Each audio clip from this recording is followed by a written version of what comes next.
Good morning. Welcome to day 2 of Cowes Week 2021. Simon Viger here at the Royal Yacht Squadron, and we have a nice breeze. We don't have any sunshine yet, but we're not too worried about that. We don't have any rain either, which is the main thing. But we do have a good breeze, and the first starters will be the J70s at 10:30 on the squadron line. But let's get the latest Musto team briefing right away from the regatta director, Lawrence Mead.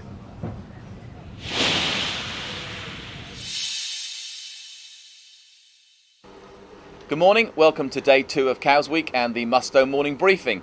We hope this will be a useful way of getting information to you first thing on each race day. To those of you who attended the Cuvée 450 opening party, we hope you enjoyed that. I know the Musto girls over to the side had a good time, so I hope that was the same for you too. So today, first thing in the morning, first thing we do is weather. Fiona. Good morning. So a light westerly wind today. We've got a fair amount of cloud around, but the sun will make an appearance later. Similar to yesterday though, there is a risk of the odd shower. Hopefully not any thunderstorms, but it's that light wind that we're watching out for this morning. It's around 5 to 10 knots, so it is sailable, particularly for those up on the bank and over on the North Shore. It's a lot lighter, particularly here at the squadron, and down to only maybe 3 or 4 knots at times, but that hopefully will fill in time for racing. So a light westerly wind throughout today. The big difference perhaps today is that yesterday the rain squalls brought wind, whereas today they probably will suppress the wind. Indeed, if you look up you can see this cloud really isn't moving, so there's not a great deal of wind to come down. Yeah. Thank you, Fiona. So in terms of race plans today, we are aware that some of the smaller boats might struggle to get up tide off the start line, so we're formulating a couple of options on the race plan. Certainly the bigger boats are going to go west first thing, but just stand by for some potential changes later in the starting sequence. It'll all be on the app, it'll all be clear, but the smaller boats, we do need to be a little bit sensitive to whether they can get up tide.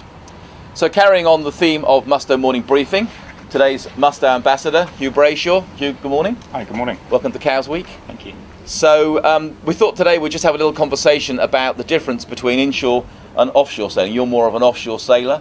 Yes, yeah. So I'm kind of working a little bit, resting this week for the Fastnet initially. But I've done a few Cowes Week and quite a few events in the Solent. So yes, in offshore you'd be kind of considering sail changes and kind of decisions over a longer period of time. But here it's snappy. You've got to really be on top of your game when it comes around to the different legs of these courses. And also I think with the kind of the forecast today with these clouds coming through, you need to be really hot on your sail changes and those decisions to each mark, not losing any kind of distance around the big tidal points of the race. Right. So you've done Cowes Week a couple of times. Yes, yeah, it's been brilliant. Hopefully get on the water a little bit this week. It's been awesome watching the racing yesterday.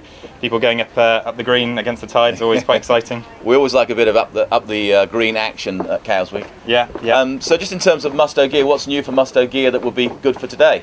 So we've developed some really cool kits. LPX Aero Jacket is a kind of a new fabric from Gore-Tex, really lightweight, it's perfect kind of protection for the day. So that's new this year, and excellent breathability properties. And we've tested it ruthlessly. It's been with Jeremy Bay on the Vendée Globe, so and he loves it. He takes it out a lot, so we know it's a great jacket, and for these sort of races, it's perfect. Are you a Vendée wannabe? I want it one day, but I think I love watching it and actually interacting with our ambassadors who are doing the Vendée Globe. It's absolutely brutal. So it kind of makes you think twice about those sorts of races. Yeah, it does. Good. It should be an interesting day. Yesterday was perhaps a little longer on the courses. We're aware of that. We'll keep an eye on things today. Possibility of shortening if the breeze does drop. So we've got shortened course assets both East and West Solent today. But we wish you a good day on the race course. Have fun, and we'll see you at the daily prize giving this evening. It's the first Cowes Week daily prize giving. Some of you will remember that the clubs have a daily prize giving, but we now have a Cowes Week daily prize giving on the parade. That's at 5 o'clock this evening. And the Royal Southampton will be giving trophies for yesterday's racing. So we've got a number of prestigious trophies, including the Queen's Cup, which is a mid-1850s trophy being presented by the Royal Southampton. So if you won a race yesterday, please do come and join us. If you didn't, please come and join us for a good sailing chat. And there will be a magnum of Cuvée 450 for the best crash on the rocks when we find it on the videos from yesterday's racing. So yesterday's prizes being given this evening, 5 o'clock, look forward to seeing you on the parade down here in Cowes. Have a good day.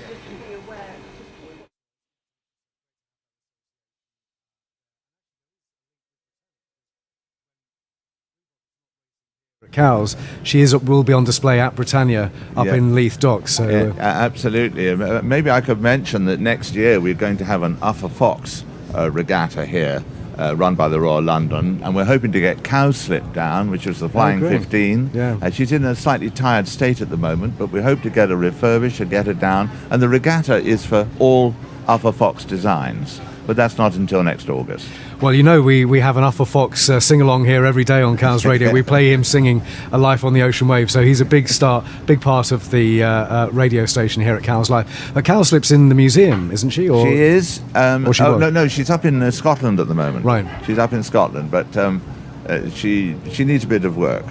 Yeah. But we've got a year. Yeah. So that'll be good. And the Royal London will be organising that regatta next August. Oh, so after Cowes Week? Just after Cowes Week. I think the date is the 22nd of August, but in a year's time, obviously. We need that to organise it. Yeah. But as for today, it's marvellous, isn't it? We've got a lovely breeze.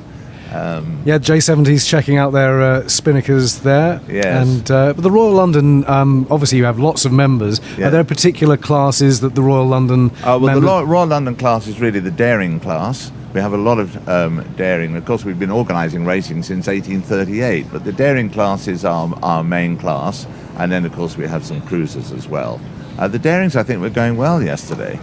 And they're certainly, I was talking to someone this morning, they're looking forward to today, although not looking forward to any rain. No, we don't want that again. Got very soggy here. This commentary position is great, but all the rain comes in. It comes from the west, does it? Yeah. That's why they put you here. I Yeah, think, well, Steve. quite exactly. Yeah, but the daring start is at 10:45. We'll definitely have a look out for that. And just to recap, Tuesday is the big day for you. Tuesday is and a big day Everybody's for us. welcome. Our prize giving and clubs open for all sailors on Tuesday and Tuesday evening. We look forward to that. Yeah, Martin, thanks very much for joining us here on Cowes Live. That's Martin Thomas, the Commodore. It's been a pleasure, Steve. Thanks very much indeed. Martin Thomas of the Royal London Yacht Club there, and that's great, isn't it? Tuesday, we can pop along there and say hello to them, and they'll have their prize giving as well. Now, I have seen the Cowes Live commentary rib in association with B&G Instruments, and come in the blue rib. Can you hear me? What's going on here? Hang on. There we go. There you are. I'm We not also have the coming search in. and rescue helicopter. You can't tell me to come in. I'm going out. That's it. Yeah, go out. Yeah. Good morning. How are you? Very well, thank you. Hang on a minute. think- Very well until I... Can you see any rain clouds coming our way? No, actually. At the moment, it's looking a lot more benign out there, upwind. The breeze is slightly more to the north, but yeah, I'm just keeping an eye on those little cumulus clouds over the New Forest, and they're developing quite reasonably. No, I think, fingers crossed, for the time being anyway, there ain't no rain. So the first starters today will be at 10:30, so we'll have course information for the J70s in about 10 minutes. And then we've got SP20s, Darings and Dragons, and then your first starters for Black Group on the squadron line will be the Cruisers Division A at 11 o'clock. So all the big boats away at the committee boat today. Yes, now the committee boat is actually, we're told, is positioned near the Beaulieu River. So we are going to go and see if we can, see if we can broadcast from there, because as regular listeners may remember, we have a bit of a dead spot radio-wise extending out northwest from Gurnard, but we think we might have resolved that this year. So we're just going out there to check, and if we can, we'll try and report on those Black Group starters from the committee boat off Beaulieu. So J70s with their spinnakers up, quite a few of them getting ready, and great to hear about Blue Bottle yesterday. Matt doing so well, clearly very, very racy, but under expert control as well. Yeah, absolutely. Well, it's fantastic to see that. Funny enough, we were in the Cowes Week Regatta offices down on Bath Road this morning, where our studio is, and we were just talking about how well Blue Bottle had done, and one of our team was saying they're going to make a little video piece about it, and just as I walked out, I suddenly noticed on the wall a beautiful black and white beacon picture from 1953 with His Royal Highness sailing Blue Bottle, the Dragon, from the day during Cowes Week, and looks fantastic. But I mean, it's one thing, as we were just hearing earlier on, it's one thing to restore it, which is absolutely fantastic. It looks beautiful.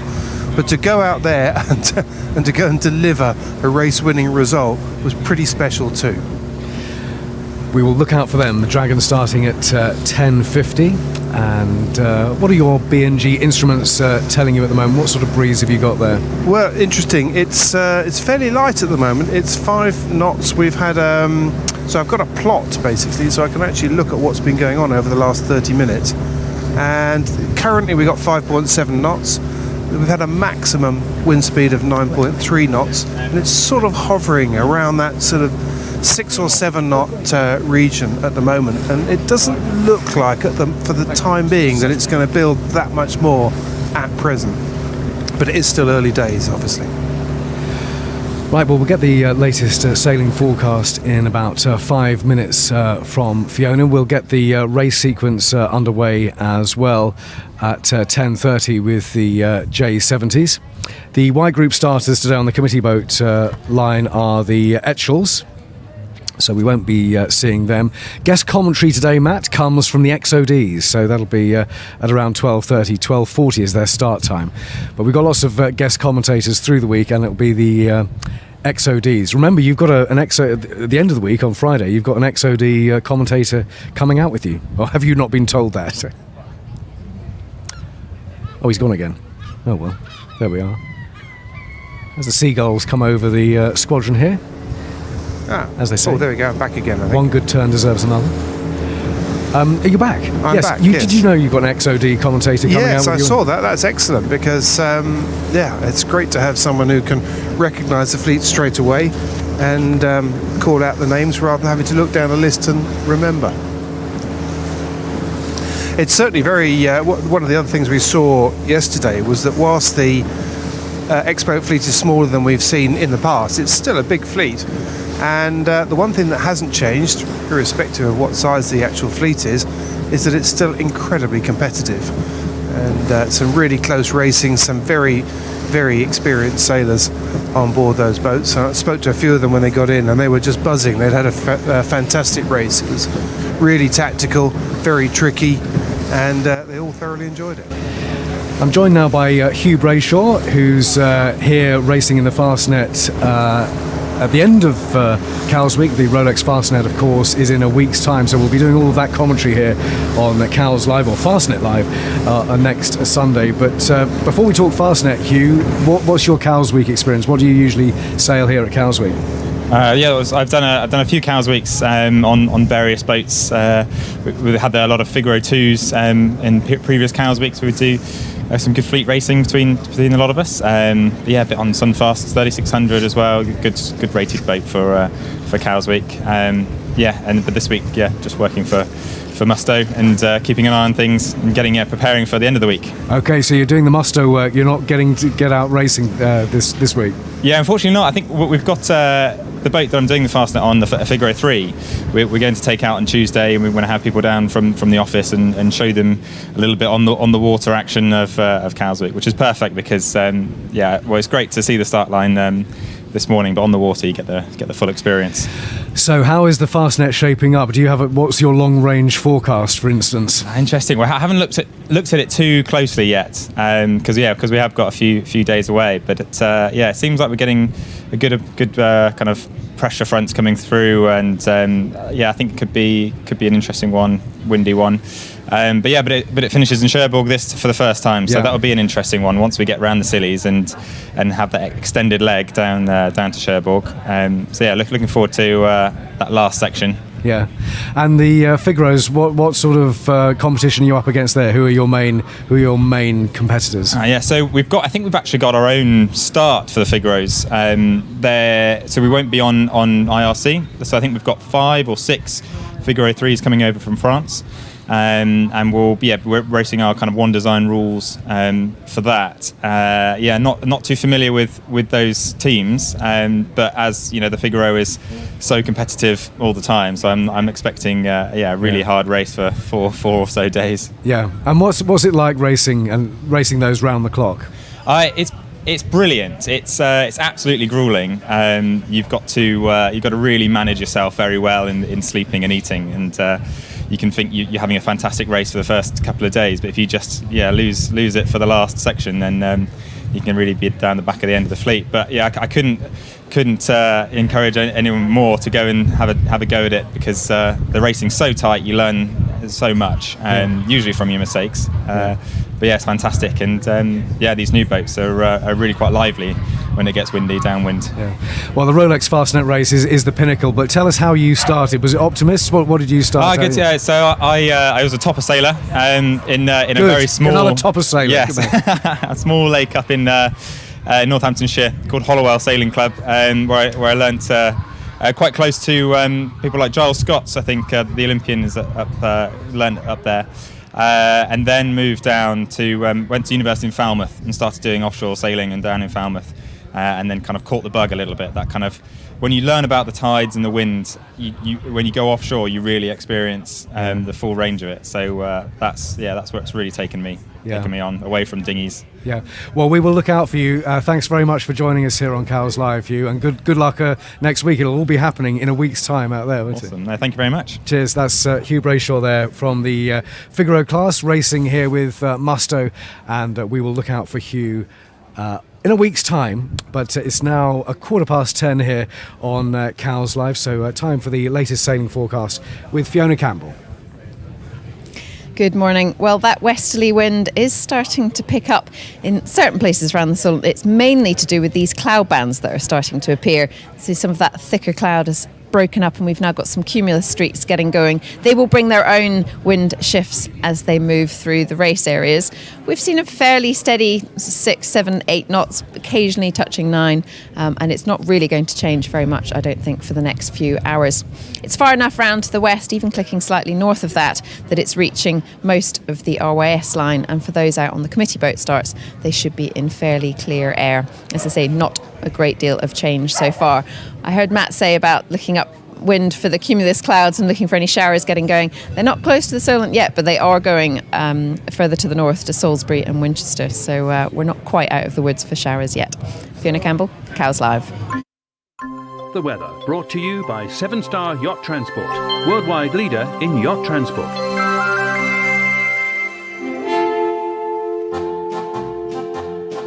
A life on the ocean wave, a home on the rolling deep, where the scattered waters rave and the winds their revels keep. Like an eagle caged I pine on this dull unchanging shore. Oh, give me the flashing brine, the sway and the tempest roar. A life on the ocean wave, a home on the rolling deep, where the scattered waters rave and the winds their revels keep. The winds, the winds, the winds their revels keep. The winds, the winds, the winds their revels keep.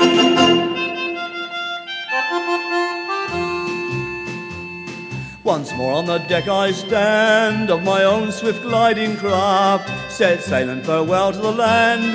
The gale follows fair abaft. We shoot through the sparkling foam like an ocean bird set free. Like the ocean bird our home we'll find far out on the sea.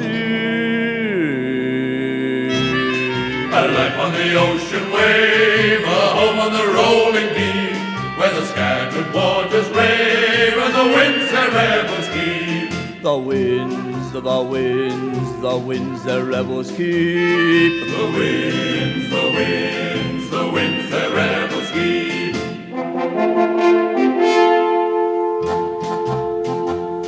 The land is no longer in view, the clouds have begun to frown, but with a stout vessel and crew we'll say let the storm come down, and the song of our hearts shall be, while the winds and the waters rave, a life on the heaving sea, a home on the bounding wave. A life on the ocean wave, a home on the rolling deep, where the scattered waters rave and the winds their revels keep. The winds, the winds, the winds their revels keep. The winds, the winds, the winds their revels keep.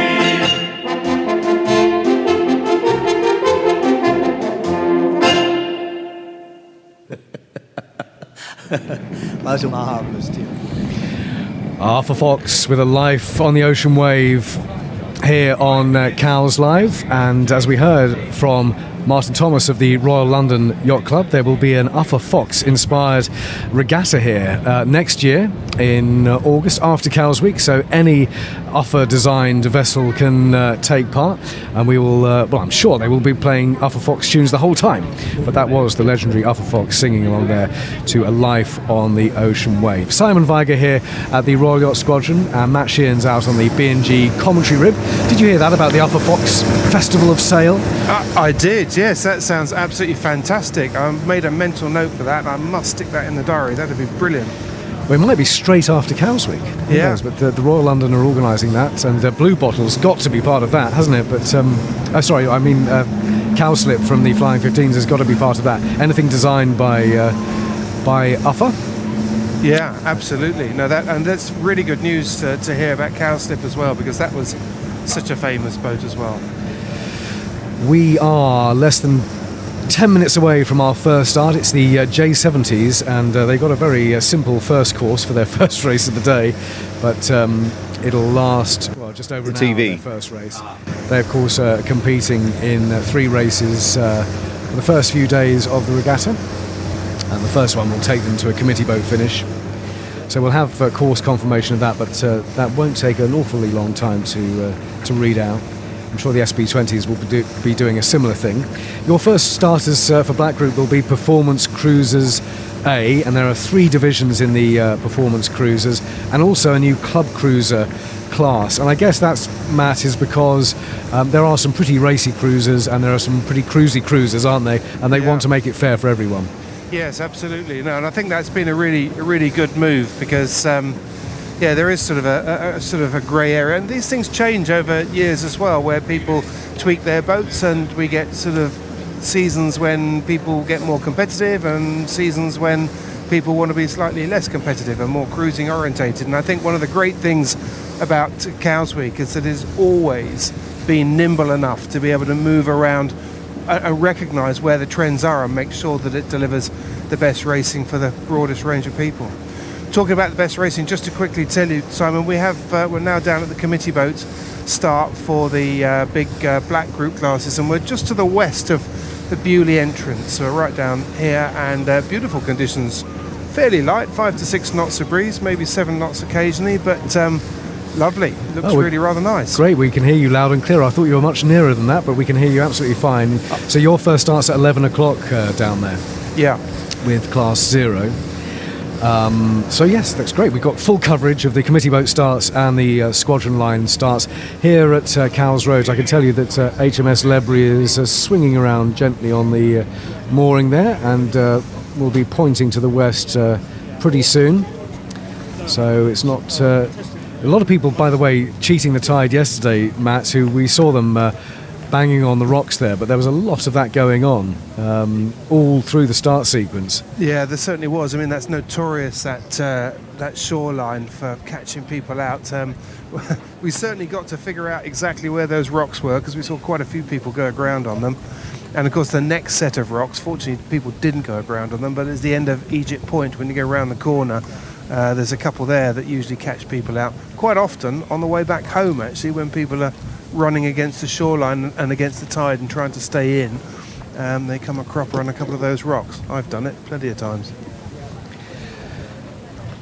So the first starters here will be the J70s in 6 minutes time, so we're about to get our first gun. Did you know, by the way, did you notice the gun for the winners yesterday was a bit louder than the other guns? Apparently they've got a bigger bang for the winners. Really, you get a bigger bang for your buck. You do, for your win. So this gun will be the 5-minute warning signal for the J70s, and I can give you the course for them once that goes off. And they are in the sunshine now. The sunshine is getting stronger, breaking through the cloud. So nice sight as the white sails of the J70s prepare. You'll hear the countdown from the race officer. And there will be the gun. The green flag flying from the squadron haven here. There's 10 seconds from the race officer. And here comes the countdown. 5, 4,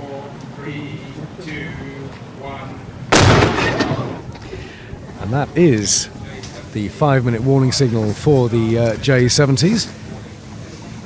And here is their course confirmation for their start at 10:30. J70s in race 4 of your regatta. East Bay, round to starboard. Royal Southern, finish. There we are, the committee boat finish for your first race out at Royal Southern, and that's predicted at 11:42. So just like yesterday, Matt, they'll be tacking up the beach, trying to avoid the rocks, and then turning around and heading for the East Bay and heading for Royal Southern. So that is the course for their first race of the day and their only start of the day here at the squadron. Most of them hanging around at the outer limit mark for their line, but they've still got a long way to go. This is the preparatory signal. And it's the flags, of course, the flags at the flag staff here, which are their principal signal. The guns are secondary, but you heard it there. And they're milling around at the moment. Lots of jibs flapping and getting ready for their start in 4 minutes' time. Have you got any big boats with you at the moment, Matt? Yes, we have the IRC Class 0 here. I'm just watching Gladiator, and some of the class, the Fast 40 pluses have just been upwind to go and have a little look up the course, and I can see some of them coming down with their kites. Gladiator's just reappeared behind the line. The breeze has actually dropped off a little bit now. It's down to about 5 knots of breeze, so quite tricky sailing down here, but it is, the breeze that's coming through is clear and unobstructed, and I would imagine, I mean, I'm only guessing, but because I haven't seen the course yet, but I would imagine that their beat is going to take them up towards Hampstead Ledge, around there, Hampstead Ledge, Saltmead, towards Yarmouth, in other words, and it'll be a lovely beat because it's great big wide open space and real classic upwind start. Now, Brutus got 2 wins in the J70s yesterday. That's 15.72. They didn't have a great first race. No, they were on course side for the first race. But then race 2 and race 3, Brutus taking the gun in the J70s. They're 2.5 minutes away, so we'll be checking out their sail number, 15.72 at the start. See if they get a better squadron line start this time. Second yesterday, Jelvis in race 3, and in race 2 it was Fan. The winner of race 1 was Chaotic, and DSP came second. But Brutus leading after the first day of racing here at the regatta. 2 minutes to go until the start of the J70s, and most of them now heading away from the line. And they don't want to get too close and have to come back with an individual recall. We only had one general recall yesterday for the final start, which was the XODs. But an individual recall is when a handful, maybe just one boat, is over the wrong side of the line at the start and they have to come back and go back through the line. A general recall is when there are just too many boats the wrong side of the line, and the race officers can't count all of the sail numbers and they have to bring them all back for a restart, which is called the general recall. No. Actually, there's no... So there's one over at the moment. There's no says hiss. the race Which, officer. yeah. They're just running back over the line. This is the 1 minute hooter for the J70s. Okay, all right. Okay. Okay, thank you. And it's 12:05, which is Royal Southern Yacht Club 12:05, with the Royal Southern Yacht Club Burgee on the hull there, and 937 and 746 Powder Monkey and Royal Thames Yacht Club 5 are with her. They're just letting the jibs flap, letting the mainsails flap, just trying to slow down as they edge towards the line now. 937 is Powder Monkey. I think there might be a few recalls here. We will find out from the race officers once the gun goes, which is 7 seconds to go now till the J70 start race number 4 of their regatta. Here we go, winding up.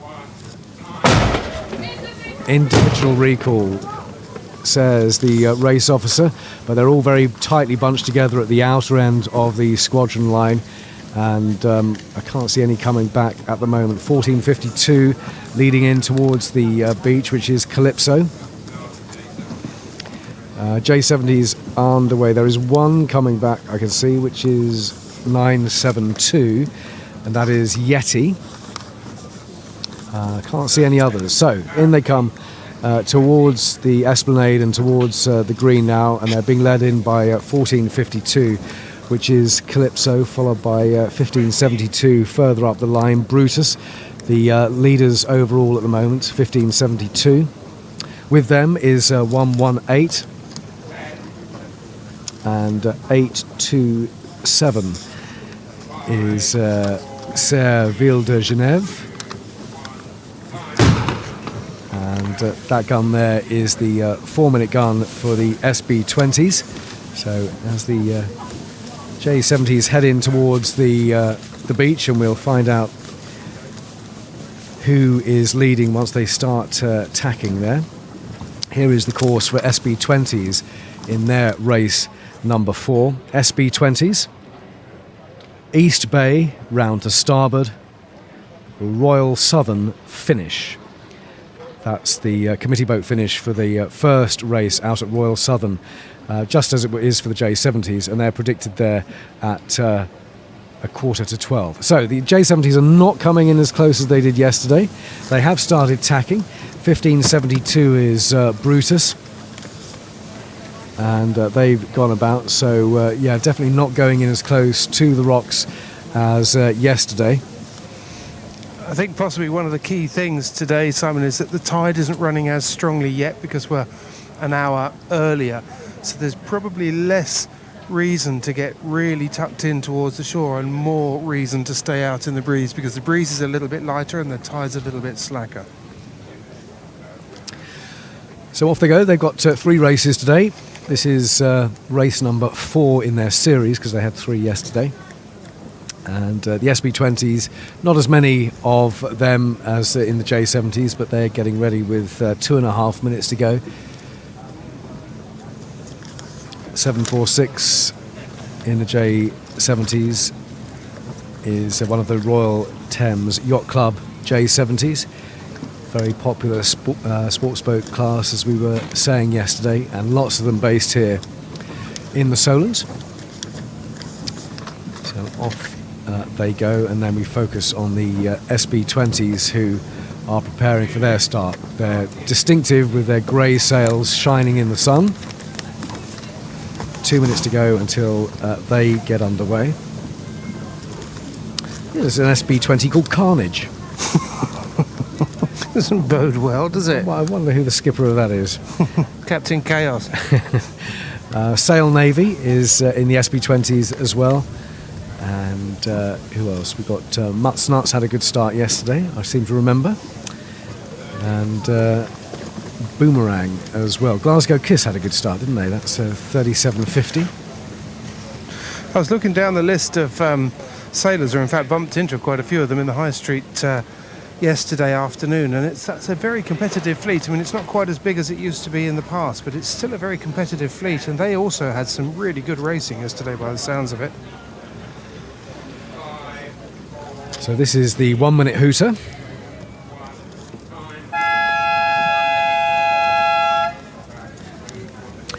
And after this start, we'll have a bit of a gap until the Darings get underway. First starters out with Matt at the committee boat will be in 25 minutes' time. So before that, we'll have the Darings and the Dragons. And then we'll have a simultaneous start, because you'll have Class 0 and I'll have the Performance Cruisers A. Battle of the Stars. Yeah. 30 seconds, says the race officer, and it's the blue hull of 3177 heading to the line there. That's dark and stormy. Jibs flapping on 3469, which is Sports Boat World. Race officers counting out sail numbers now, trying to work out who's over the line. People just bearing away, edging away, letting the jibs flap a little bit. Here we go. individual recall. So another one on course side and a big bunch round the big yellow inflatable outer distance mark, just trying to get around. No one coming back at the moment. Yes, sorry, as I speak, 2 turnaround. But of the leading bunch away, it's 34.69, but they don't have as good boat speed as 38.14, which is excellent. Closer to the squadron, it's 30.95, which is Mutt's Nuts, the blue hull of that SB20. A couple have come back to recross. Mutt's Nuts, good start for them. Further out, 30.27's had a good run. Ethel. And 35.31 is Carnage. So Carnage have had a good start. There's about 5 in a line, and they're all heading in towards the island now on starboard. The tacking has started, as you say, Matt. There's some of them are definitely wanting to stay a lot further out, but there's a group of about 5 or 6 heading in towards the green, going past a black motorboat now, which is just moored off the esplanade. 38.14's had a good one. It's excellent. Maybe they do have the most excellent start, but we will find out when they tack, because just a bit further up is Ethel. And the SB20s are underway. There's a split with 4 or 5 heading off away from the island, but most of them still heading in. And it looks like the white hull of 38.14, excellent, has had the best start there. One just tacking around behind her. Now, excellent is tacking. And are they going to get round the front of Ethel? Oh, it's going to be close. But no, Ethel goes round the stern. So it looks like Excellent has had the best start of the bunch in here, closest to Cowes. They're already very spaced out, and we will find out when the results come in who did the best thing, whether it's best to start near the come into the beach or not. But they're not, as with the J70s, they're not coming in too close, Matt. They're staying out and tacking now. Yeah, I'm sure they're staying out for that stronger breeze, because although the breeze is just slightly twisted round a little bit more to the north than it was yesterday, you still do get that effect down the shoreline where you can get caught in a few lulls, and it's just not worth the risk if you're not really going to gain much on the tide. So I'm not surprised. I mean, the other thing we did see yesterday in quite a lot of the starts was the importance of having clear air at the start. If it's all very well going for what you think is the beneficial going in, close to shore to get out of the tide, but if you get trapped by a whole bunch of competitors, you can just get locked up in a private battle that takes you out the back of the fleet. So quite a few of the people who did well in the early stages of yesterday's races stayed out, started further up the line, started in clear air. They could go where they wanted to go, they could keep their boat speed on, and they could stay away from their competitors, and for a number of them it worked really well. So we have this break of 10 minutes now until the next start, which will be the Darings at 10:45, and then the Dragons will be starting straight after the Darings, and then another 10-minute gap until the first Black Group starters here on the squadron line in the Performance Cruiser A division. They've got the pink flag. They are the pink fleet. The green fleet is Division B. The light blue fleet is Division C. And the club cruisers have got a white flag, which somehow is not appropriate, is it? But they are flying a white flag in the club cruisers, the Corinthian class, and looking forward to seeing them for the first time here on the squadron line. The 5-minute gaps with the occasional breaks worked well yesterday. What did you think, Matt? Yes, I think they did. I mean, it certainly rattled the start procedure along. I think from the competitors' point of view, I hadn't actually didn't hear many comments about it, but I suspect that the competitors liked it because it just shortens up that whole start sequence and just rattles things along quite nicely. Potentially, the issue, I guess, is that if you have a general recall, and this is always a concern as a competitor at Cowes, if you have a general recall, and you're starting after that class that's been general recalled, are you then going to be pushed down the order, and you could be out there for quite some time waiting for it to go? But anyway, that didn't happen, and we only had the XODs with the general recall. So that's the warning signal, the 5-minute gun for the Darings. Attention Darings, here's the course confirmation for your start at 10:45. Daring class. East Bay starboard. Contessa 32 class port. Jane port. Contessa 32 class port. Jane port.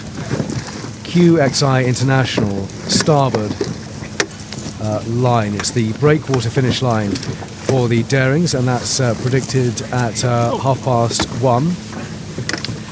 And as we said yesterday, Matt, it was Dauntless who had a fantastic race in the Darings yesterday. It was her Blue Spinnaker we saw, and they actually won by 5 minutes yesterday over Streak. Yes, I saw, bumped into Giles Beckham, the owner and helmsman on Dauntless, and he was beaming from ear to ear. Mind you, he always is. He's a naturally very cheerful chap, and he'd had a fantastic race. They'd really enjoyed themselves out there, and they were another case of getting it right off the start line. They sailed an absolutely perfect first beat, or at least up to where we left them at Egypt Point, and got themselves out ahead and made it very, very difficult for the rest of the fleet to get anywhere near them.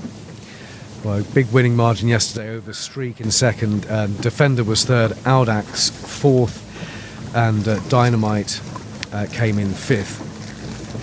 For about the first 20 years of Cowes Radio, we were saying Audax, but we were eventually corrected. Oh, really? It's Audax. There we are. Getting it right.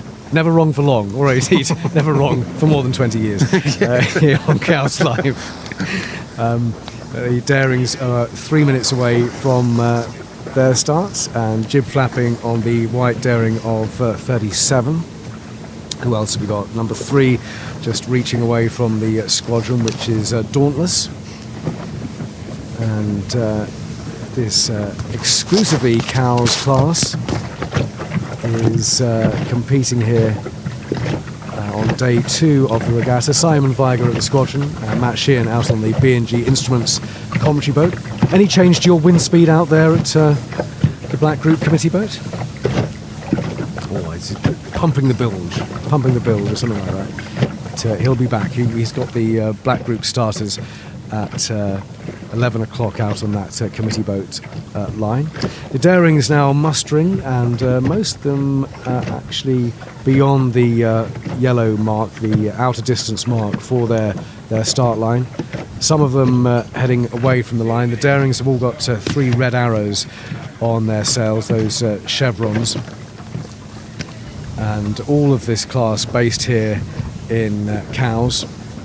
Big spinnakers, we saw the big spinnakers yesterday, and the big blue one is for Dauntless, number 3. Daring's a minute and a half away, and as with the previous white group starters, they're gathering at the outer end of the line. There aren't any in here near the squadron, just a few dragons heading out. They'll be having a look at what the Darings do. 23 coming back towards the line, which is Streak. They got the second place yesterday.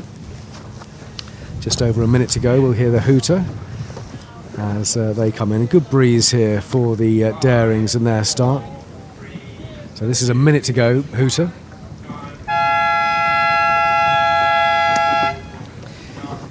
And they wind up now for their start, although there's a few jibs just spilling some air. Number 37 letting it flap on that Daring. Coming in towards the squadron on starboard. I think all of them are doing that. Number 3 is Dauntless, the white hull of Dauntless, just letting the jib flap with 30 seconds to go. Bearing away. Before them is number 4, Audax. 36 is Dreamer. Audax letting the mainsail flap, letting everything flap there, taking the power out, just trying to slow down. Number 3 is leading them towards the squadron now. Audax pointing away. Race officers checking out who's the right side of the line and who isn't the right side of the line. Here we go. And they are all clear and just sheeting in now and getting a bit more boat speed. It's a good start for 37. Number 3 closest to the squadron is Dauntless, and they've had another good start. Just up from them is 36 Dreamer, and 23 and 24 Streak and Daring Do. But yeah, a good start for Dauntless, but also 37.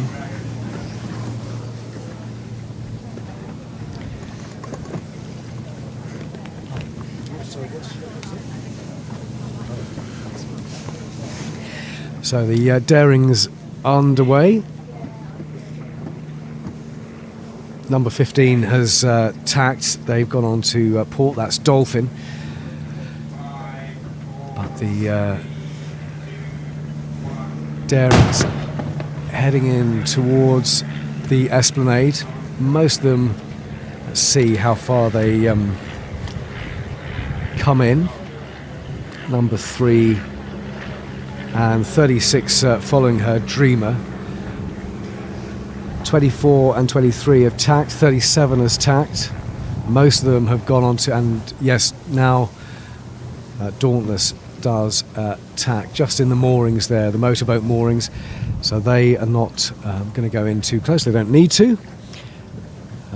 They have had a good start though. 36 has had a good start, and I think 37 as well, who I haven't got on my listing, but Daring 37 have had a good start as they head off on their race. The next starters will be the Dragons at 10 to 11.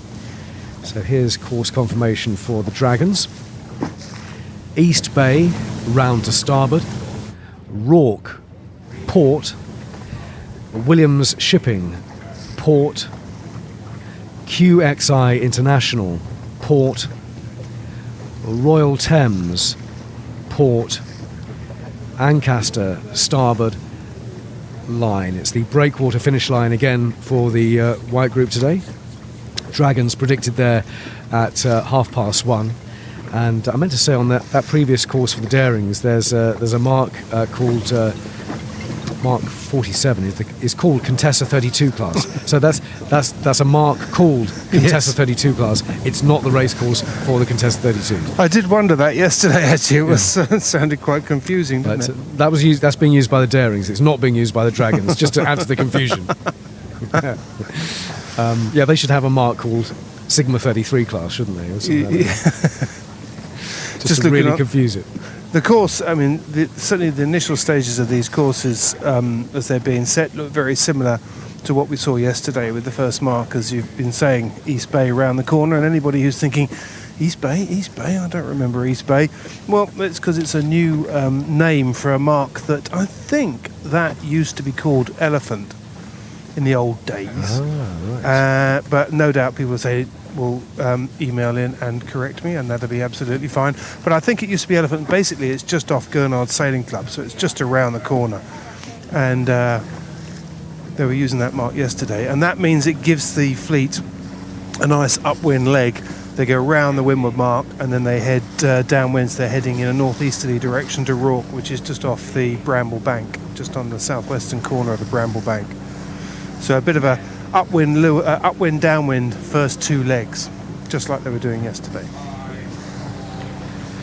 So this is the hooter for the Dragons. And as already discussed, Blue Bottle, the restored wooden dragon, is leading overall at the moment after one race, and a great start, a great return to Cowsweek for Blue Bottle, which is GBR 192. Second yesterday was Ecstatic, and third Jerboa.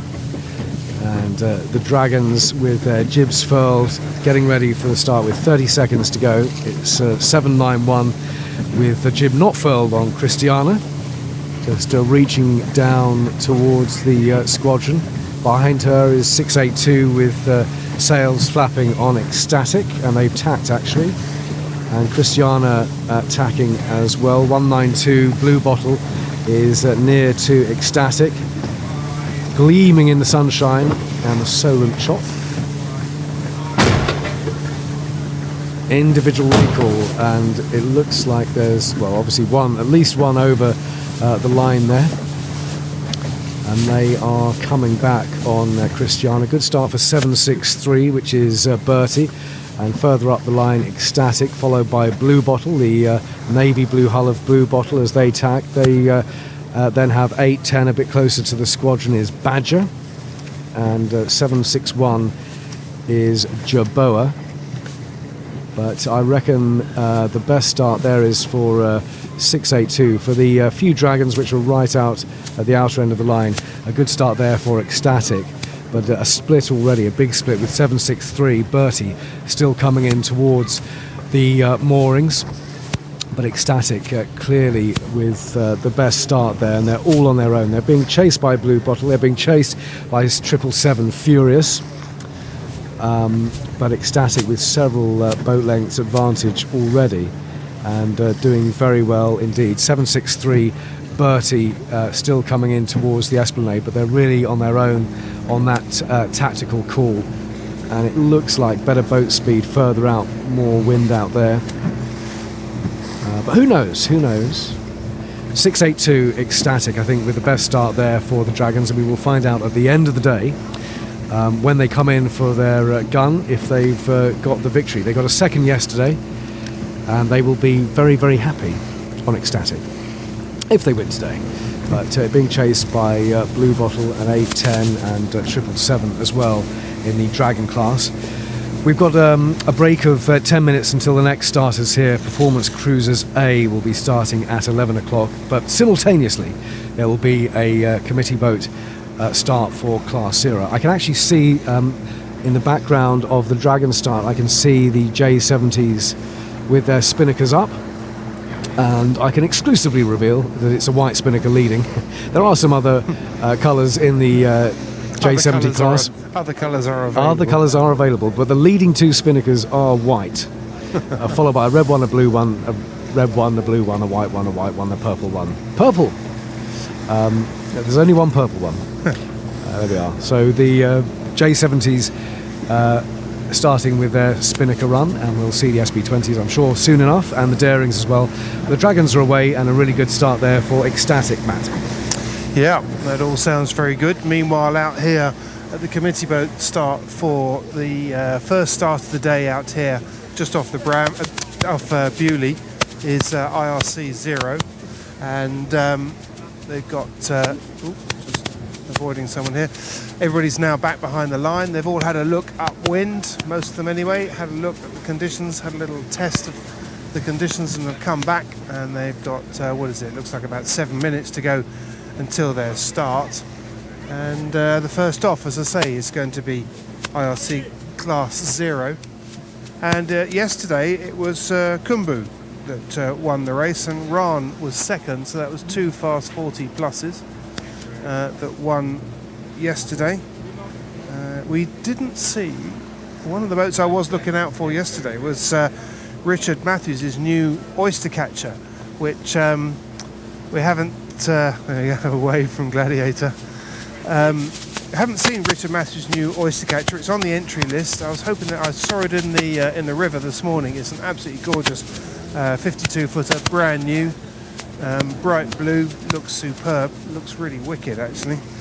It's on the entry list, but not out here today, sadly. But hopefully later on in the week we'll get to see her racing. But Gladiator just came sliding by. That's the TP52 with a bunch of rock stars on board. That's Tony Langley's boat. Didn't have such a great day yesterday. They really didn't quite get that start right. They got themselves buried behind a bunch of smaller boats, which must have been very frustrating. Had to tack out, ended up in the tide, and then had sort of burnt up a fair bit of time before they actually got out into the lead. And even by the finish, they really weren't far enough ahead of the fast 40 pluses to beat them on corrected time. And Gladiator actually ended up fifth, which they wouldn't have been celebrating about because there was only 5 boats racing, so that wasn't a great start for them.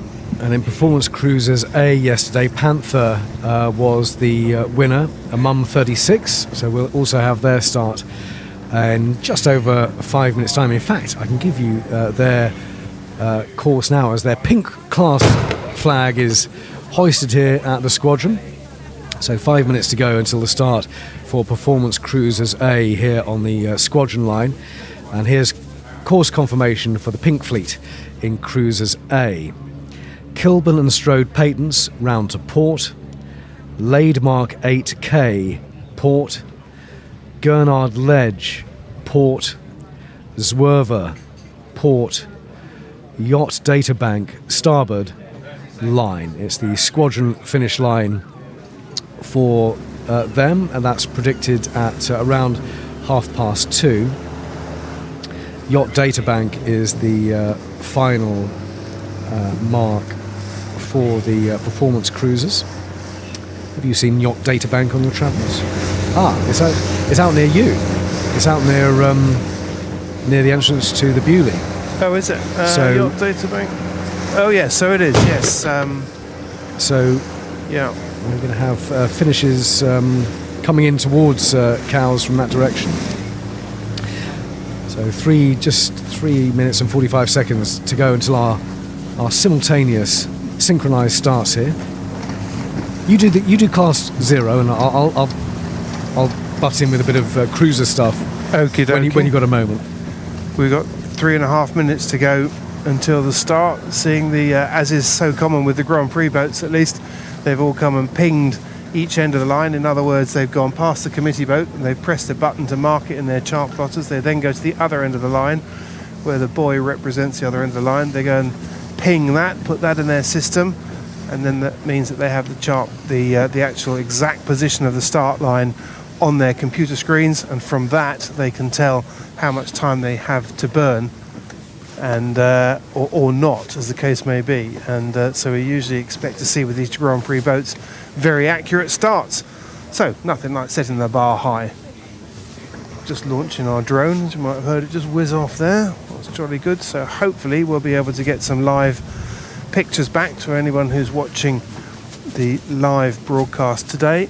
Richard, our cameraman here, has just launched his machine into the air. We were looking at it last night, got some fantastic shots of the starts yesterday. I love those drone shots. We weren't live yesterday, unfortunately, but today we are. Now the SB20s are on their Spinnaker run, and it's I think it's a blue one, and then a red one, and then a turquoise one, and then a white one, a white one, a white one, a blue one, a red one. So that's the SB20 class covered. Yeah, that sounds very much like yesterday's order. In Performance Cruisers A, I don't know if you saw much of them yesterday, Matt, but we've got some X 4.3s. We've got a couple of got one Mum 36, a Shipman 50, a Bermudian sloop, and a Solaris 44. Interesting mix. The Shipman 50, that takes me back. That's a lovely boat. I remember when that design first came out. It's a cruising boat. It's not designed for racing at all, but it looks really sleek. It's still, I saw it actually, I think it's probably the same one, moored in the River Hamble. They still look good today. Really nice boat. Interesting to see how that gets on. I think we've seen them race here before actually. I think we saw them a couple of years ago racing in one of the divisions. Yeah, the Shipman 50 is called Zephyr. Yeah, that's the one. Yes, got they have 7th been yesterday. here. They've definitely been here before, yeah. We've got 1 minute and 13 seconds to go until the start, and all the big boys quite well back from the line here, interestingly, at the moment. Difficult to figure out. I think they're all looking to go for, coming up to 1 minute, there we go, 1 minute. Hear the hooter there. So it looks like the big guns are all looking for the pin end of the line, so the opposite end to the committee boat. They're all lining themselves up. They're holding back from there as they come in with 45 seconds to go. Their first mark, I don't quite know what their first mark is, but I'm pretty sure it's going to be somewhere over near Hampstead Lead, so in the direction of Yarmouth. So in other words, dead upwind as we come in with 30 believe seconds it's to go. Zwerver, I think, is their first mark for class. Zwerver, I'm just looking for that. Can't quite see that at the moment. I will find it in a minute. So we have 20 seconds to go, and we've got Gladiator down at the pin end, just looking for Ran. Ran's halfway up the line. They were second yesterday. Very competitive boat. And all these boats coming up in sort of perfectly aligned to the line with 7 seconds to go. It's near the North Island shore down towards Lymington. Ah, okay. So it looks like There goes the start. All 5 of the boats were on the line. Actually, no, not all of them. There was one Fast 40 Plus that's a little bit later on the line, but I think it was Kumbu who took the pin end of the line, got the best start there. Really nice start. And I have to say, I hate to say it because I've got lots of friends on it, but Gladiator did not get a good start again. They tried to go for the pin end of the line, but they couldn't lay it, and they ended up having to put 2 tacks in, so they had to come back on port, back at the Fast 40 Pluses that were on starboard, and then had to put in another tack, and they found themselves buried again but under a whole bunch of smaller boats, which must be very frustrating. They do have the horsepower to grind their way out, but it's they wouldn't want to give that away this early in the race. And the other thing I should say is Kumbo wasn't at the pin end of the line. Kumbo was at the committee boat end of the line, and has just come past us, and they have got a very nice start indeed. They're a little bit later on the start, but they got a very nice start because they have complete clear air. They're to windward of the fleet. They're slightly lifted, and looking down at the fleet that were fighting for that pin end of the line, they've actually got in each other's way and really slowed each other down. And Kumbu is just gradually sailing away from the fleet. Very nice start from them. In the cruisers, Baby X has had the best start there, one of the smallest boats in that fleet. There was a second individual recall, and I think that was yesterday's winner, Panther, coming back, the Mum 36. But the cruisers, the Division A, the Pink Fleet, are underway. Baby X with a nice start furthest out, and with some clear water. So the cruisers are off on their race, and that's the guns you were hearing there. But actually the last gun was the 4-minute gun for the Performance Cruisers B. So let's do the course quickly for them, because they are starting here on the squadron line. And they are the Green Fleet Performance Cruisers B, Kilburn and Strobe Patons, Port, Laidmark 8K, Port, Gurnard Ledge, Port, Powderburn, Port, Yacht Databank, Starboard, Line. It's the squadron finish line for the Performance Cruisers B. They're predicted in at 20 past 2. Their final mark, Yacht Databank, which is over near you, Matt. It's just near the entrance to the Bewley. So that's the final mark, it looks like, for the black group hooking around that. And good start in Performance Cruisers A for Baby X, which is an X 4.3. One of the smaller boats in that class, but a great start for them. It's an X 55. Closer to the green is 809 Lutine. They've had a good one, but they are much closer to the island. And as they set off heading to Close Hall, I can tell you that running down in the Darings, leading the Darings, is a very distinctive blue spinnaker with a 3 on it, and that's Dauntless leading the Darings again. And behind them it's 37 with the it's not quite a Maltese cross on a white spinnaker, but Dauntless leading the Darings by a long way already, Matt. Yeah, well, once again, Giles showing just how good he is in that fleet. He's an absolute master in the Darings. He's pretty handy in other boats as well. And meanwhile, in IRC 0, it's been a drag race off the start line as they've headed down towards the south. They're all on starboard tack as they head across towards the island shore. And I found Zwerver, as you say, it's just halfway down towards the Lymington River down there. So quite a long beat for them against the building tide. And we are now coming up to the start of IRC Class 1. Much bigger fleet here as they come in towards the line. They've got 30 seconds to go, spread pretty evenly along the line, but the boat that I'm looking out for, or the boats I should say, are the Melgis 37s.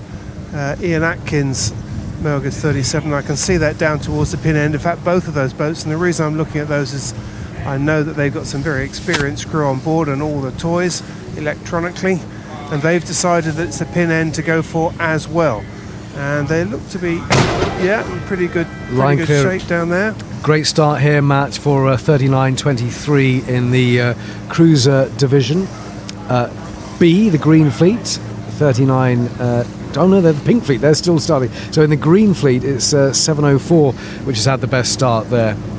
I think that's Anticipation, which is a first 40.7, and 7001 has had a good start as well. Challenger, they were the winners yesterday in Cruiser Division B. In IRC1, the best start was definitely Ian Atkins, Melges 37. They had the pace, they were on the line at the right time, and they were at the pin end of the line, so the opposite end of the committee boat. And with no one underneath them, they were able to just bear away just a little bit, put the bow down, as they say, and accelerate without having to worry about closing up against anybody else. They accelerated, got up to speed, got their foils working nicely, i.e. the keel and the rudder, and they have just squirted out in front of the rest of the fleet. A really nice start from them. But they're going to need a nice start because they're one of the highest handicap boats in the fleet, so they're going to need to be well ahead of the rest of the fleet if they're going to win on corrected time. But great start there from Ian Atkins on their Melges 37. If you just tuned in and wondered how on earth we're doing two starts simultaneously, that's because we got starts here on the squadron line and we got starts out at a committee boat. Matt is out with the committee boat.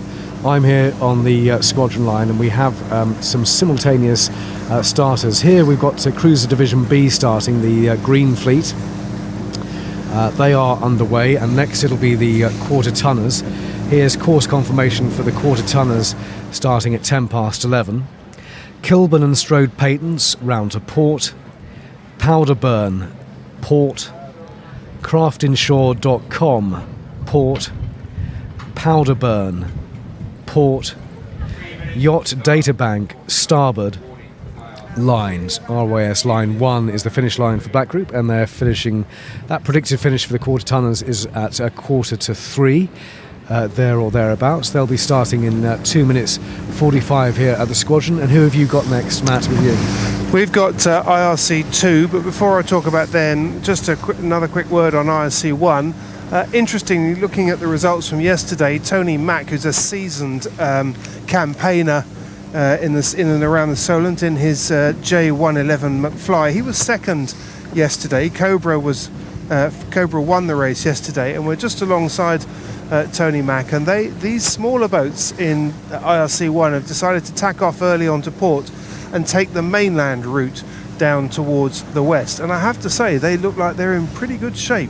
The breeze has picked up a little bit. We're now talking about 9 knots of breeze. It looks a little bit breezier on the mainland side. Clouds are starting to develop a little bit more on that side as well, so wouldn't mind betting that actually the smaller boats at the moment have got the upper hand on the mainland side. Bullet, spelt with an I, was the winner yesterday in the quarter tonners. There are two Bullets, but it's Bullet with an I, the French one, which won yesterday by 4 minutes over Belinda, and then Bullet with an E was third. They'll be starting in a minute and a half here on the squadron line. Quarter tonners with about 10 of them entered in this Cowes Week. Lots of black sails in this class. Talking of black sails, quite interesting down here with the IRC classes. You'd expect there to be quite a lot of black sails, carbon fibre sails in the Grand Prix boats. What's quite noticeable is when we get on the wrong side of these carbon sails, they act as a great big radio wall, and we lose the radio altogether because the signal won't go through the sail. So a minute to go until the simultaneous synchronised starts here. It's the quarter tonners on the squadron line, and it's class 2 with you, Matt. It is, and very competitive field this. The winner yesterday was Adam Gosling in Yes, no stranger to the front of the fleet. Just behind him, Paul McNamara in Incognito, and in third place, David Franks in Leon. All three of those have been on the podium many times before, and I'm going to be watching out for them in this start.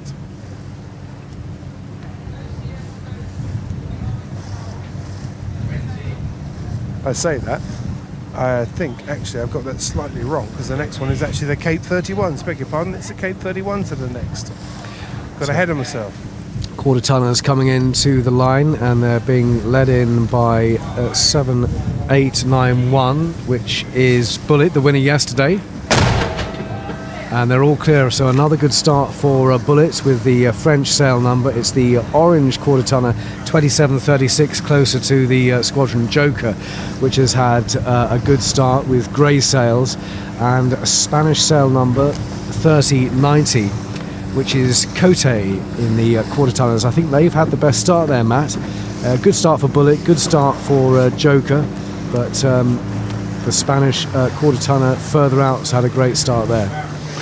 Meanwhile, we've just had the start of the Cape 31s. Not IRC2 is next, but the Cape 31s have just started. Very competitive start in this exciting new class. They're great looking boats, these. I'm really looking forward to watching a bit more of these machines. A very tight start. Everybody was on the line exactly as the gun went. Katabatic was down at the pin end. They won the race yesterday. Squirt, which is Russell Peters and family, they were right on the line as well, heading off on starboard. In fact, the entire fleet is heading off on starboard, out towards the middle of the course. Having said that, I just see one tack over onto port. Oh, there's a few now starting to tack onto port. I think we're going to see the fleet here it looks like they're looking towards that island side, and I wouldn't mind betting they're looking at the water up there thinking, looks a little light over there, and they've seen what happened in the class before with the smaller boats, seeing the breeze filling in on the mainland side, and it now looks like the mainland side is the way to go up this beat. So those that started towards the committee boat end, which is closest to the mainland side, have a bit of an advantage because they can get into that stronger breeze quicker. And as I say that, we now see the whole fleet start to tack over. In fact, they've all tacked over onto port, heading for that stronger breeze. Katabatic just coming past us now as they're heading over. They're going to be the first to get into that stronger breeze. Ceradonics just to windward of them. Nifty just to windward of them. And then two more boats stuck way up to weather. But anyway, a very even start from these boats. And as I say, once again, it looks like the mainland side of the beat at the moment is the place to be, because the breeze up there is around 9 to 10 knots, whereas in the middle of the Solent, it's down to about 7 or 8. Class 6 next starters on the squadron line at 11:15. Attention IRC 6, this is your course confirmation. Kilburn and the Strode Patents round to port. Powderburn, port. craftinshore.com, port. Powderburn, port. Yacht Databank, starboard, line, RYS line 1, predicted just before 3 o'clock. The winners in Class 6. And their start is 2 minutes away now. So we will bring you that here on Cowes Live, 87.9 FM. Simon Viger here at the Squadron, and Matt Sheehan out on the B&G Instruments commentary rib. Class 6, the winner yesterday was Banter. And second, Kerry Jean, and Stan the Boat was third in Class 6. A minute and a half away for them. And then you've got Class 2, presumably, have you? We have indeed. I'm just looking to make sure that that is correct. Yes, Class 2, IRC Class 2. So I'll go back to what I was saying earlier on about Class 2. Quite a competitive fleet this as well. We've got Adam Gosling, who won yesterday's race. We've got Incognito, Paul McNamara, he's always up there with his crew as well, and indeed David Franks and Leon. So 3 very competitive boats that were finished first, second and third yesterday, lining up against each other once again today. Banter, the winner in IRC 6 yesterday, is a Mustang 30. Lots of Sigma 33s in this class. And Impala 28s, there are 4 of them. But it was the Mustang which won yesterday, Banter. 40 seconds to go until their start. It's 43.31 leading them in, which is Kerry Jean, a Sigma 33. And a much smaller boat next to her, all white, is 40.80, which is Crackerjacks, an X95. And behind them some grey sails as the Class 6 division, IRC 6, gets ready. After these 2 starts, we'll get the latest sailing forecast. It's a nice mix here in IRC 6 as they head for the line now. Looking good right now. and they're all clear. So a cluster of them at the outer mark there. The Sigma 33, 43.31 Kerry Jean with a good start, and the X35, which is that 40.69 is Ziggy, which is a Fun 23. Ziggy has had a good start there. Much smaller white sails and white boat. Just beyond 95.71 is Fear Naught, and closer to the squadron we've got 46.10, which is another Sigma, and that is Stan the boat. How are your starts going? We have a little break in proceedings here, so we've got a 5-minute gap. Ah, so we don't right. have any starts at the moment. I just noticed that. So Next starts at 11:20 for IRC2. Okay, well, we'll have the sailing forecast in a minute, but let's stay with Class 6 just a little bit longer now. They've had a good start there. They're split out across the line. Some of them coming in through the motorboat moorings here near the Esplanade. But I think it's the bunch at the outer end who've got better boat speed there. And Ziggy, one of the smallest boats in the class, if not the smallest, which is a Fun 23. Yes, it is the smallest in the class, isn't it? Yep. Fun 23. Ziggy has had a great start there. They're in the middle. Further out, it's Kerry Jean, a Sigma 33s with the Jenny Lee Spectator boat. Getting some good snaps. 9571 sitting out on the rail there on Fear Naught, which is one of the Impalas. They've had a good start. And 6508 is Banter, the winner yesterday. That is the Mustang 30 of Banter. They're sitting out as well. 73 is Skirt Serve Cows. That's a Swan 36. And off go Class 6 on their race. Next starters will be Performance Cruisers C. Let's check out the course for Performance Cruisers C ahead of the sailing forecast. This is the Blue Fleet, Cruisers C. Kilburn and Strode Patents, round to port. Zwerver, port. Yacht Databank, starboard line. It is the squadron line, RYS line 1 for the finish of Performance Cruisers C. 11:15 here on Cows Live. Let's get the latest sailing forecast now with Fiona Campbell. Hello. Well, that westerly wind has backed a little more towards the southwest and has picked up. We've got a good 6 to 10 knots around the Solent, and hopefully not seeing much change for the next few hours. We have seen the odd gust up to around 11 or 12 knots, and hopefully that's some of the heating managing to mix some of the gradient down to the surface. You can see all the cumulus clouds now lining up into streets, and they'll bring their own wind shifts. So they should get into a good pattern as they go up the western Solent. Weather-wise, mostly dry, feeling quite mild. There are still 1 or 2 showers on the mainland, not coming close to us yet, but I'll keep a weather eye on those. Fiona Campbell, Cows Live. The weather brought to you by 7 Star Yacht Transport, worldwide leader in yacht transport. Thanks very much, Fiona. So a minute and a half now until our next simultaneous starts. We've got Performance Cruisers Division C. They will be starting on the squadron line. They are the Blue Fleet. Can't see too many of those here as the big ships continue to come into Southampton. And you've got with you, Matt, you've got the Class 2, have you? Yes, we do. Yes, we got IRC Class 2 with 1 minute to go until that start. And as you could probably hear, that's the 1 minute hooter just going there. They're lining up now. Word has got round the fleet and they've been watching the previous starts. And the consensus in this fleet, quite clearly, is that it's the committee boat end that's the favoured end to start at, and I can definitely see the logic in that. There are 2 reasons. One is that there's stronger breeze on the mainland side, and the committee boat is closer to the mainland side.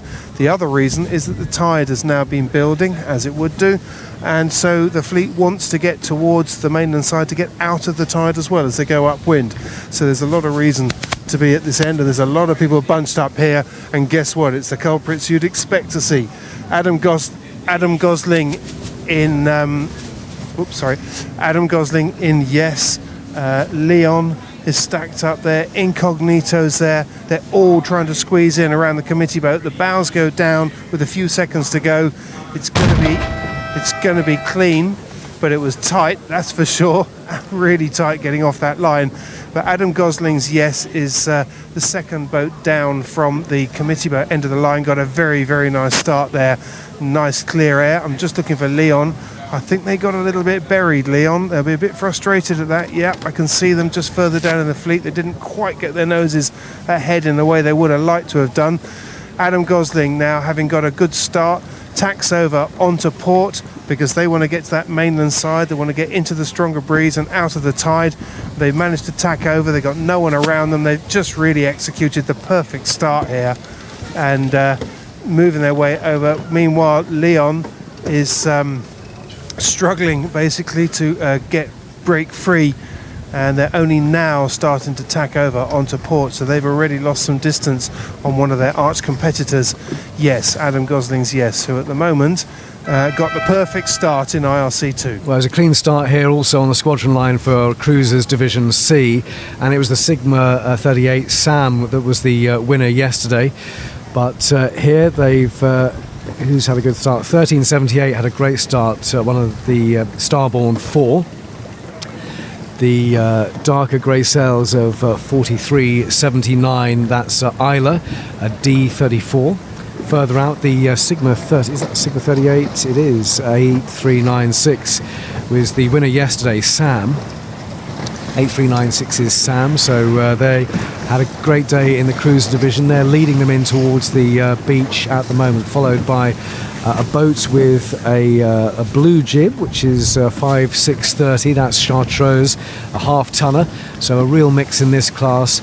Only one Sigma 38, but we've got an X34 and a couple of first boats in there as well, but a real mix in the Performance Cruisers C. They are the blue fleet, and 1178 with a varnished wooden hull is Easy Glider, which is an SNS 41. Looking lovely. Sun's gone in, but still great sailing conditions here. Not too worried about the sun as long as it's not raining. And they are away. So we've got a gap here now of 10 minutes until the Contessas start. But you've got the HP 30s, I think, with you, Matt. We're just looking down my list, and the next, I think, is actually the IRC 3 is next for us, 1125. Ah, sorry, getting mixed up there. Yep. Yeah, no, there's quite a few columns to read this year with various starts, various committee boats. Yes. I think there's 2 committee boats out today. So we got IRC 3, and we've just landed the drone successfully, so that's rather good. Easy. And who have we got? We got Arcus in IRC 3, who won the race yesterday, Joseph Hamble, who was second, and Elaine again, who was third. So we're going to be looking out for them. There's a lot of J-boats in this particular class. Easy Glider giving the cameras a wave, and check out the Cowsweek website for the great TV coverage allied to the commentary. But Easy Glider had a nice start there in Cruisers C. She is the SNS 41 with the varnished wooden hull, and they are underway in their class. Next starters here on the squadron line will be Contessa 32s at 11:30, and then we've got 3 more black group classes before we get into the white group. The Flying 15s restarting the white group starts here at 5 to 12. We've got 1 minute to go until the start of IRC 3, and IRC 3 have been watching what's been going on with all the starts ahead of them, and they're all trying to, well, the bulk of the fleet is thinking, yep, it's the committee boat end, it's the end to go from. But as the minutes go by, it gets harder to start at this committee boat end because the tide has built quite a lot now over the last half an hour, so getting your timing right as you come in is quite tricky. One of the good things, of course, is that the tide's against them, so they can slow down. They're not being swept over the line early, but nonetheless, we've got a big pack of 10 or 12 boats all trying to squeeze in towards the committee boat. It looks like a slow bicycle race at the moment with people just trying to hold back. Now the bows are going down, now the acceleration's coming on. There's a J109 trying to squeeze in around the committee.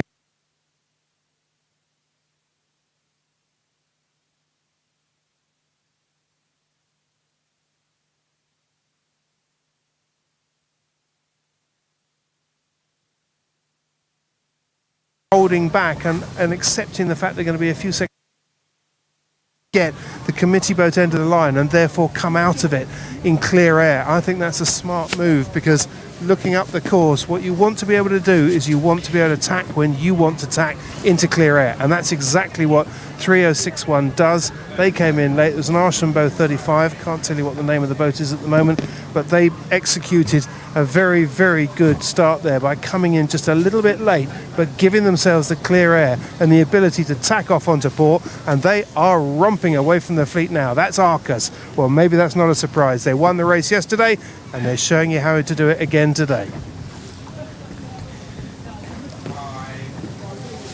So this will be the 4-minute gun for the start of the Contessa 32s at 11:30. Course confirmation for the Contessa 32s, with 11 entered. Gurnard round to starboard. South Bramble Prince Consort gate. North Ride middle starboard. Laid Mark 8S port. Browndown port line. It's the breakwater finish line for the Contessa 32s. So that's a split there. Breakwater finish line for the Contessa 32s predicted at 2:30. And in their course today, they don't get to use the Contessa 32 class mark, but presumably at some point they will, when appropriate. But that's the course for the Contessa 32s, starting at 11:30. Do you... well, yeah, it sounds like he's hauling in something. You've got Class 4 next on the committee boat line.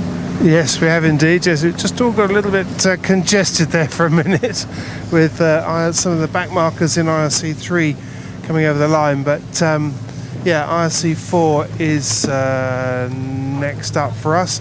And yeah, that was a really, just recapping on that IRC3 start, that was a very, very interesting start from Arcus there. Really good demonstration of why sometimes being on the line on time isn't always the right thing to do.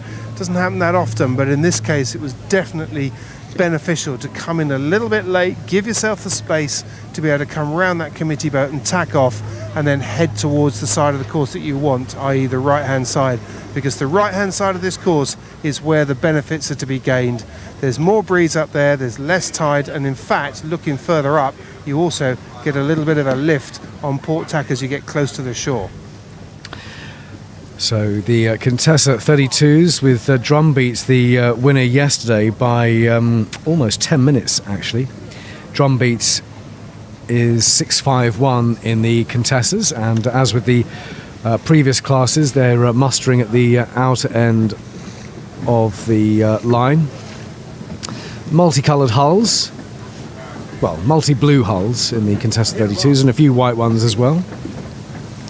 Drumbeat winning yesterday. Blanco came second, and Daxi and Darzi came third. Somebody will let us know. A couple of jet skis powering through the squadron line, but they are not competing. A minute to go. This will be the minute hooter for the start of the Contessa 32s at 11:30.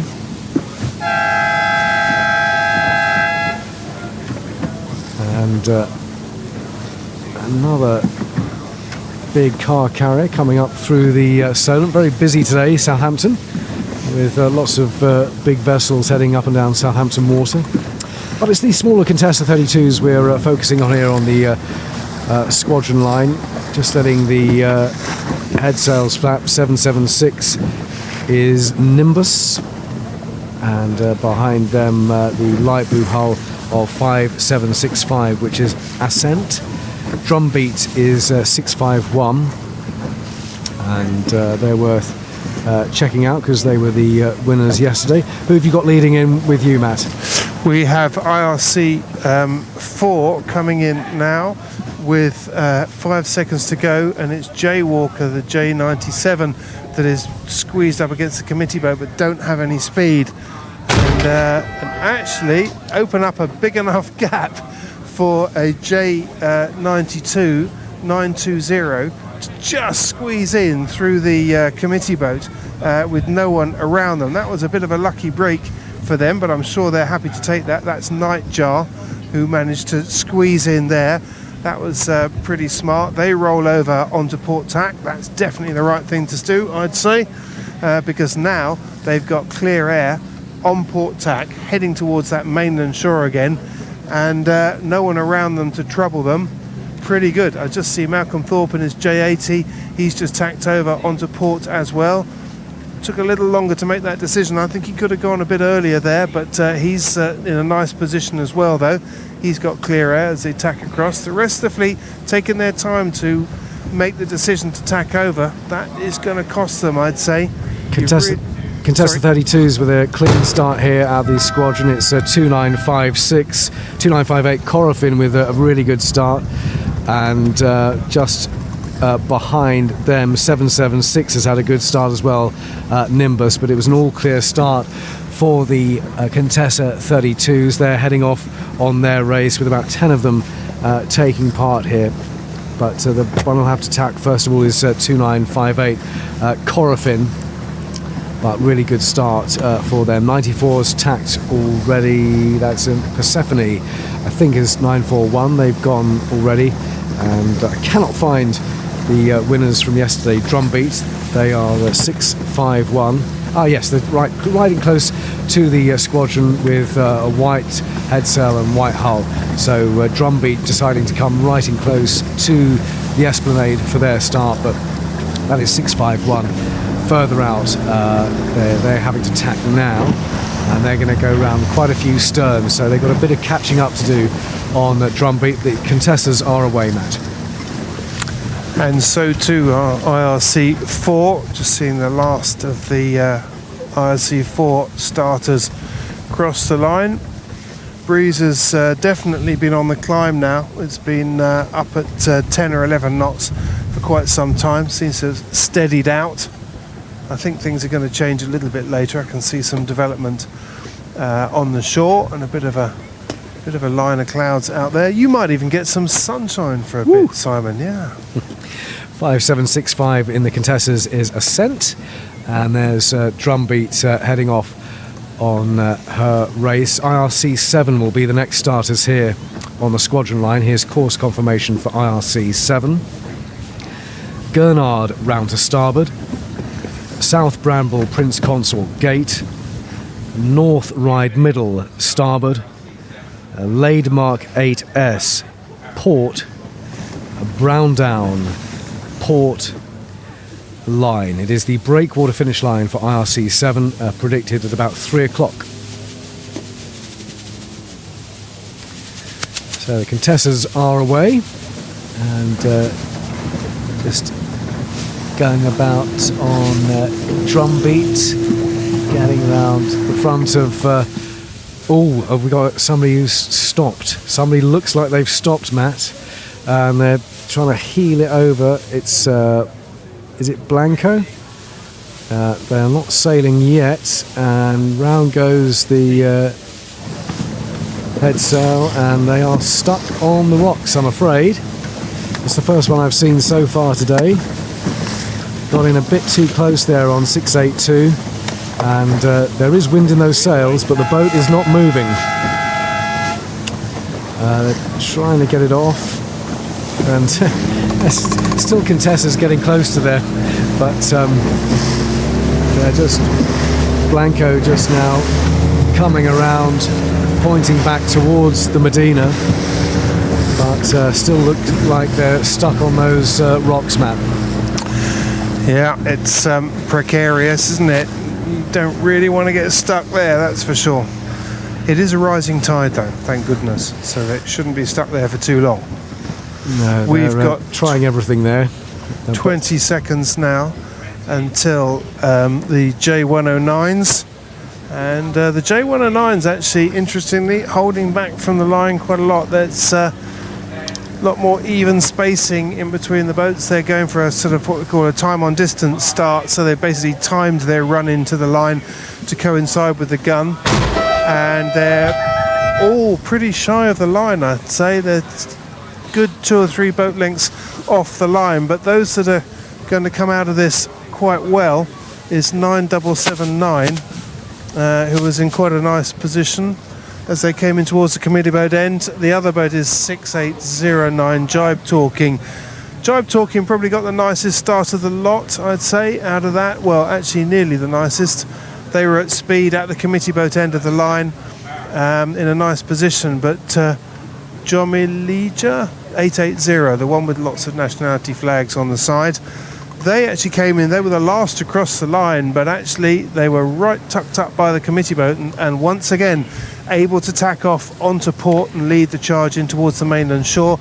Jibe Talking sees them go and are able to tack themselves to come across, but once again the boats that are able to tack around from the committee boat end of the line get the early advantage. IRC 7 underway here at the squadron. It's one of the Sonatas Wasp with the black and orange paint job. They've had a great start further out. K9 Woof, the H boat, has had a nice start as well, followed by a folk boat 707, which is Madeleine, a Nordic folk boat. Lots of Sonatas in this class, which is great to see. One folk boat, there's a West Solent One Design, Suvretta in class 7, but Wolf has had a nice start, and Suvretta, yes, they're just tacking now with a red Sonata 999, appropriately is BD2. They are going to go round the back or the front. Suvretta having to tack again, and the Sonata tacks as well. But class 7 is underway, and 8036, the blue hull of 8036, is that a Sonata? Yes, 8036 has had a decent start, so they are away. W2 is Suvretta. They seem to have stopped actually. The contestant 32 is off the rocks, and IRC 7 is away. Suvretta just trying to get power back into her sails on W2, the West Solent One Design. A lovely looking old boat that. Eros 95 just behind her, and a Sonata 8330 Pakea is just tacking now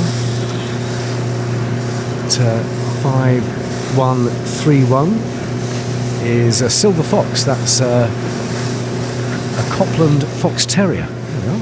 Lovely selection of boats here in IRC 7, sitting out on the rail, heading off on their race for today, and they're going to be followed by the Sunsail fleet.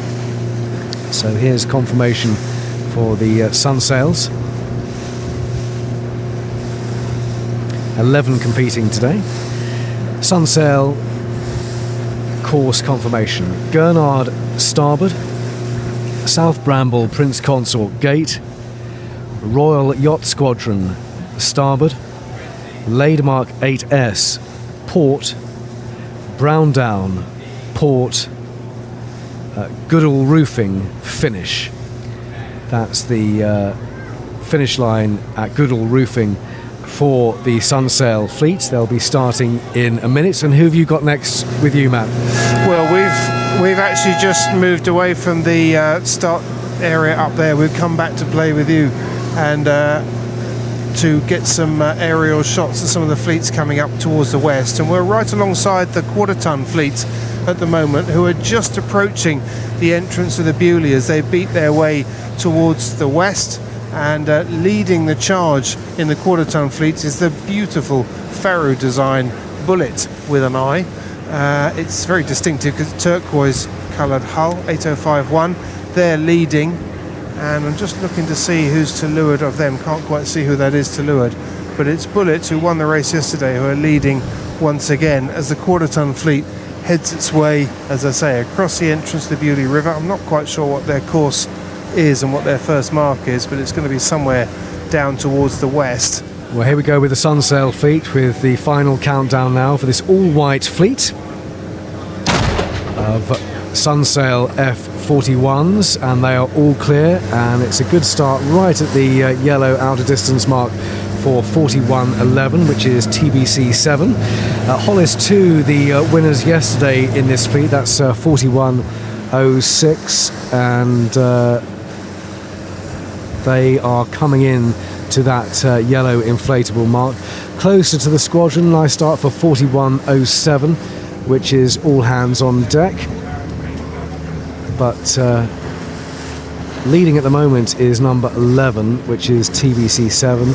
Number 12 just going across the line now, which is Opier.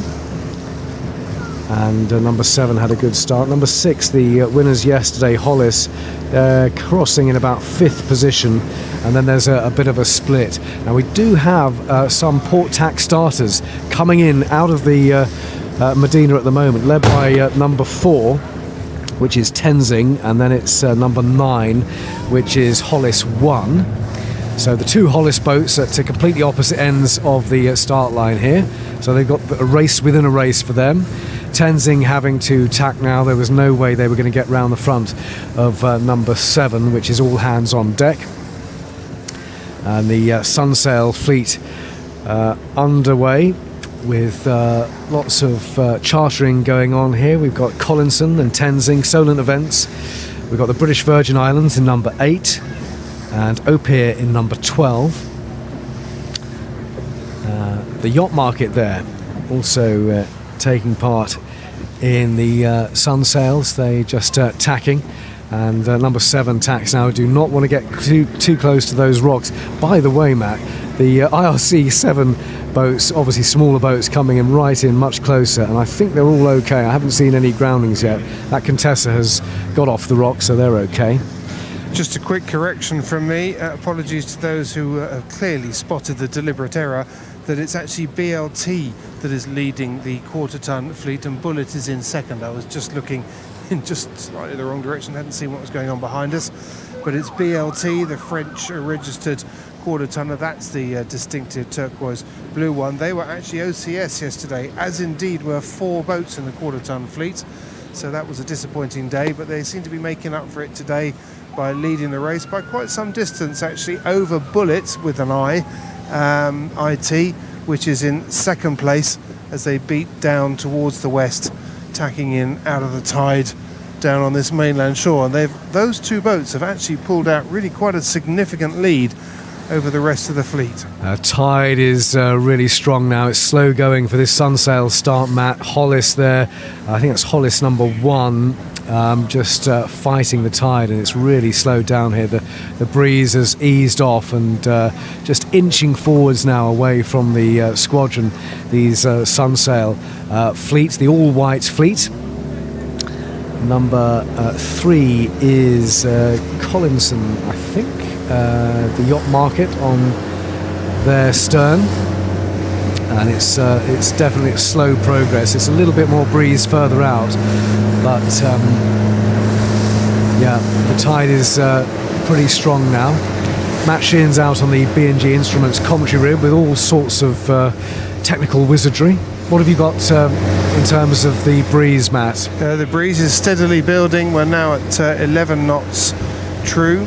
And I say steadily building, yes, it is steadily climbing up, has been over the last 20 minutes, and looks really solid going west. Absolutely perfect conditions, unless you were looking to come out and get a championship suntan. That's the only thing that's missing out here, but as far as sailing conditions are concerned, absolutely beautiful. 11 to 12 knots of breeze, flat water, a long beat against the tide. Who could wish for more? Club cruisers starting shortly. Here's course confirmation for the club cruisers.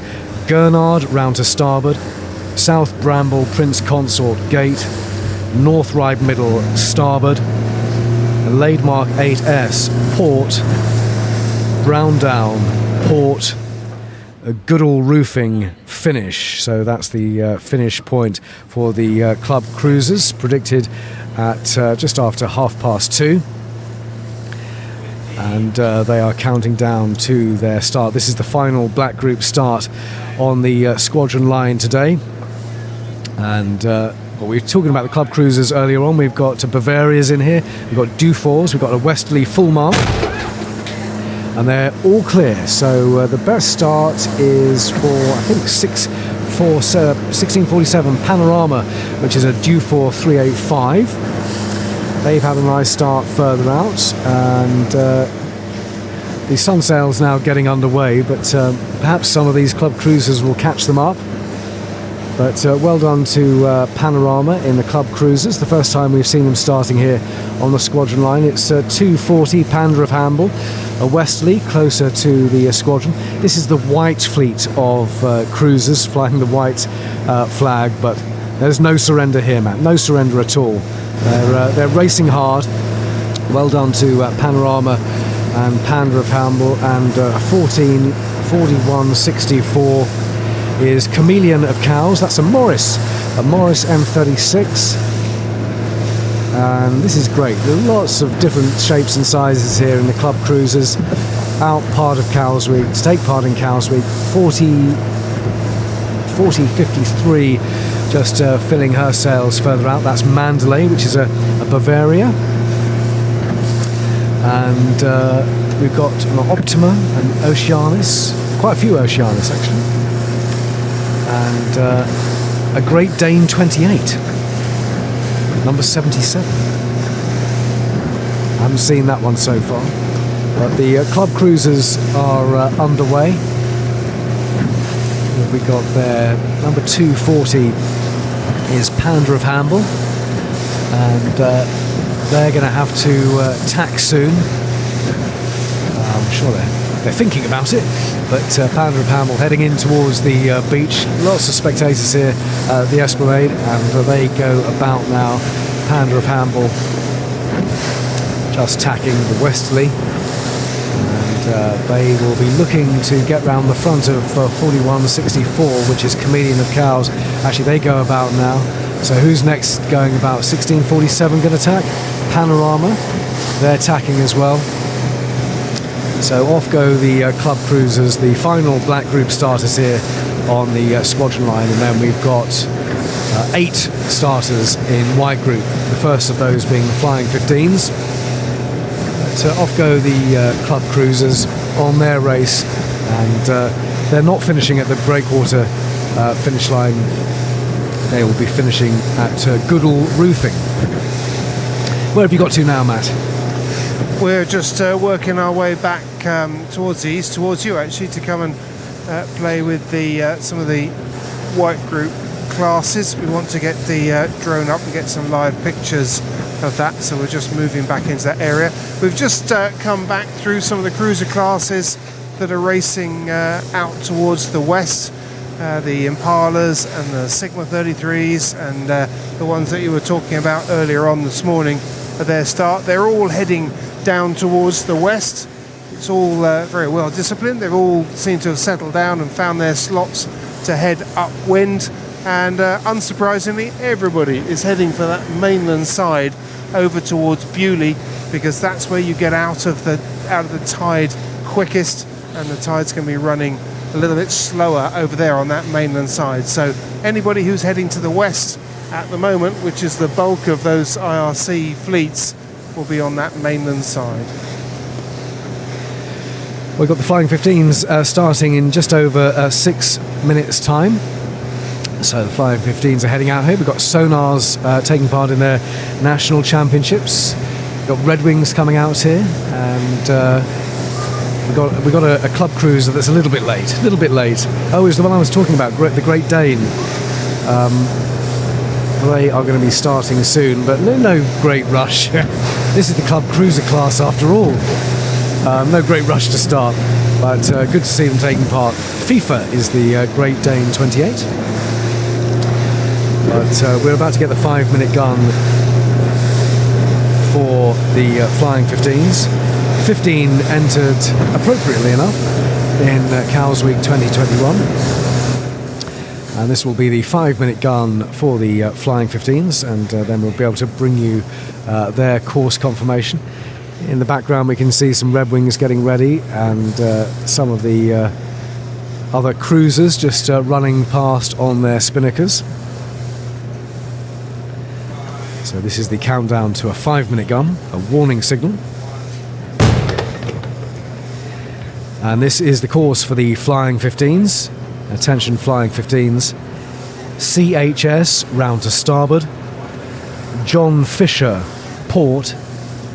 Jane, port. Hill Head, port. Jane, port. QXI International, starboard line. It's the breakwater finish line for the Flying 15s, and that's predicted just after 2 o'clock. The computer predicts at 14:11 the finish for the Flying 15s, and they're 4 minutes away, just over 4 minutes away from their start. Just looking over at the club cruisers, they all seem to have cleared those rocks, so they all seem safely away. And in the background we can see some spinnakers as other cruisers head on their run towards the central Solent. So that's the preparatory signal, the 4-minute gun, until the start of the Flying 15s. Where have you got to, Matt? Right, so we have just arrived up by the Gurnard mark, which is the turning mark for some of the classes, their upwind mark. And just to the south of the Gurnard mark, i.e. close to the shore, is CHS, which is the first mark for the Flying 15. So we are going to loiter at the windward mark, and as you feed the fleet up towards us, we can tell you what's going on as they arrive at the top, and hopefully we'll have some live pictures from the drone as well. Fantastic. Well, Four Winds was the winner yesterday by half a minute, and Four Winds is 3957. So well done to them. Men Behaving Badly came second yesterday, and Fabulous came third. 3 minutes to go until the start of the Flying 15s. We've still got club cruisers starting, Matt, but they are definitely not Flying 15s. The Flying 15s have got their jibs furled. They're the smallest boats in the regatta, and hopefully these cruisers will be a little bit away from the line by the time the Flying 15s start, which is in 2 3/4 minutes. Well, by the time they get to their windward mark as well, they're going to find that life is quite tough up here as well, because the fleets that are going around Gurnard, which is their windward mark, are discovering that the tide is plugging quite hard against them, and it's quite tricky getting around this mark. So CHS, all of those names are of course racing boys, racing marks here in the Solent. I'll say of course, you might be listening for the first time and wondering what the heck we're talking about. CHS is the name of a boy, a racing mark, and it's a yellow one. It's a round yellow one. Matt can probably give you a picture of it if you wanted to. Yes, we probably could land the drone on it. We were just watching how hard it is getting around the Greg City Academy with their mini-tonner Riot. We're just coming up to round the mark to starboard, but really struggled and had to tack away before to take another run at this mark. Just demonstrating just how tricky it is to get around. A minute and 45 seconds until the start. Men Behaving Badly, the all-white Flying 15, just tacking now, 37.79. They came in second yesterday. The Flying 15 class flag flying from the squadron flagstaff, the blue and white stripy one. So this is their start coming up, along with the white ensign of the Royal Yacht Squadron, of course. But the Flying 15 flag also flying with the blue and white stripes, and they are just over a minute away from their start as the Red Falcon Red Funnel Ferry comes into Cowes with spectators up, passengers up there spectating on the deck, having a great look at the Red Wings and the sonars. But it's the Flying 15s starting in 50 seconds time. And they will be following the cruisers, who have now cleared the line, or most of them have cleared the line. There's still a couple here starting with the Flying 15s, a little bit late. Some of the jibs furled on the front of the Flying 15s, but a good breeze here. And a good bit of tide at Gurnard as well, sitting right alongside the buoys, the Sunsail fleet. We've had a few of them come round already, but they're trying to get round this windward mark, and it's a real struggle because they're having to fight their way up against the tide, making very little distance over the ground, and then time their bear away around the mark, just to make making sure that they don't get swept down into it. God, anybody who's done Cowswick will know that's a very, very familiar part of this race with such strong tides. And they're all clearing the Flying 15s, and they are away. Men behaving badly, behaving very well again on the line. They've had a good start. Closer to the squadron, it's 38.19, which is flashback. Good start for them, but they'll have to tack soon. 39.40 has had a good start as well, which is Forced Family Fun. They did well yesterday.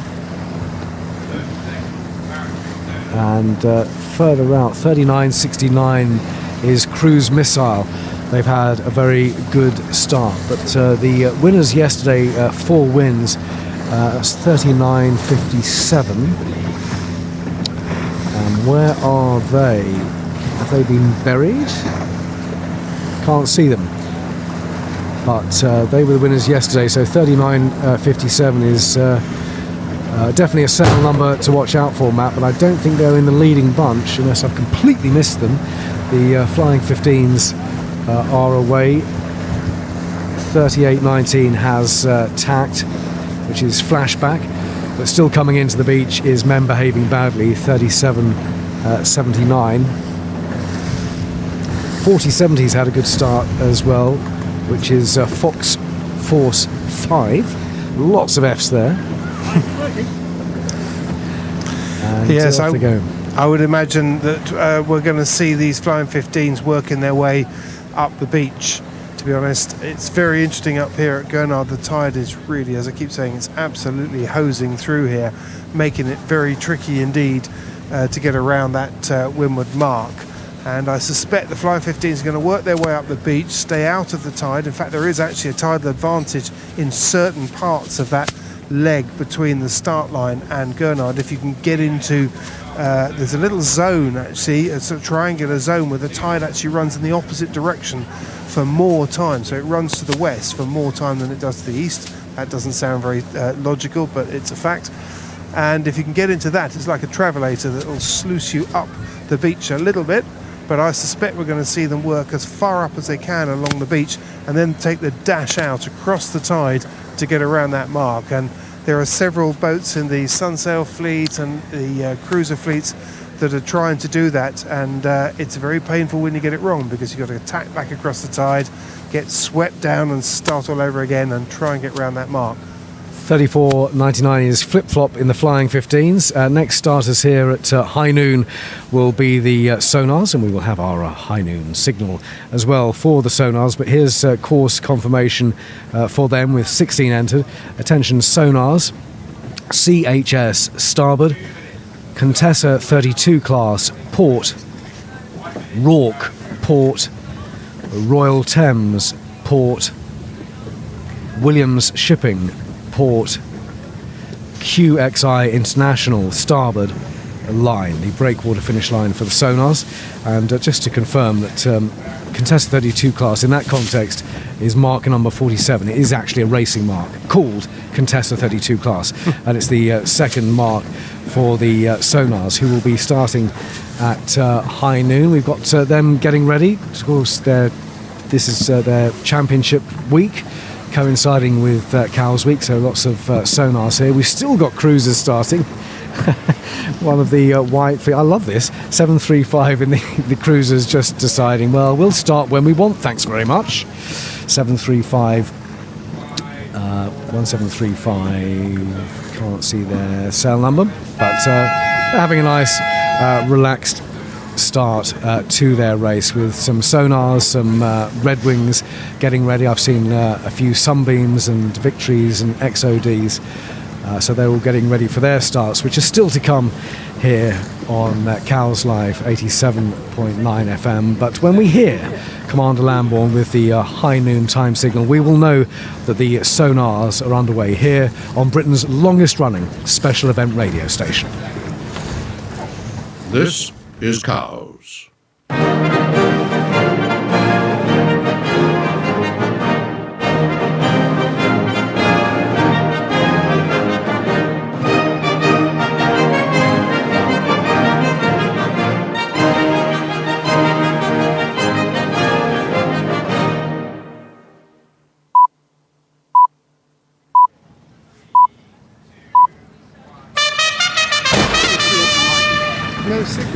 Oh, I say, well done, Commander. So that's the start of the sonars with the trumpet there, and it's 737. There's a clean start there for the sonars. Is Jenny the winner yesterday by quite a bit? So well done to Jenny, starting right in close. But actually with the boat speed, it's 724 Bertie, and they're coming right in close to the Esplanade here. The Andrew Castle Foundation logo on the side, and so 724 Bertie tacking now, the blue deck of 737. The winners yesterday, Jenny, tacking now. They can almost touch the people here spectating on the Esplanade. So Bertie and Jenny coming in closest, and nice starts for them. Further out, 579, which is not listed. 582 on my list anyway. 582 is Wisconsin, and further out it is 609, I can see, and there's another one further up. But it's good boat speed across the split here. 579 just tacking next to Jenny, which is it's Periscope, another one of the island, and they've had to tack again. And you can probably hear the shouting in the background because there's a bunch of about 7 which are just tacking up the beach now, and they will be catching up with some other boats, but they're coming in pretty close. Matt, who can you see where you are? Right, well, we are up along the beach, and we're right alongside men behaving badly in the Flying 15 class, who are actually men behaving rather well because they're leading the fleet.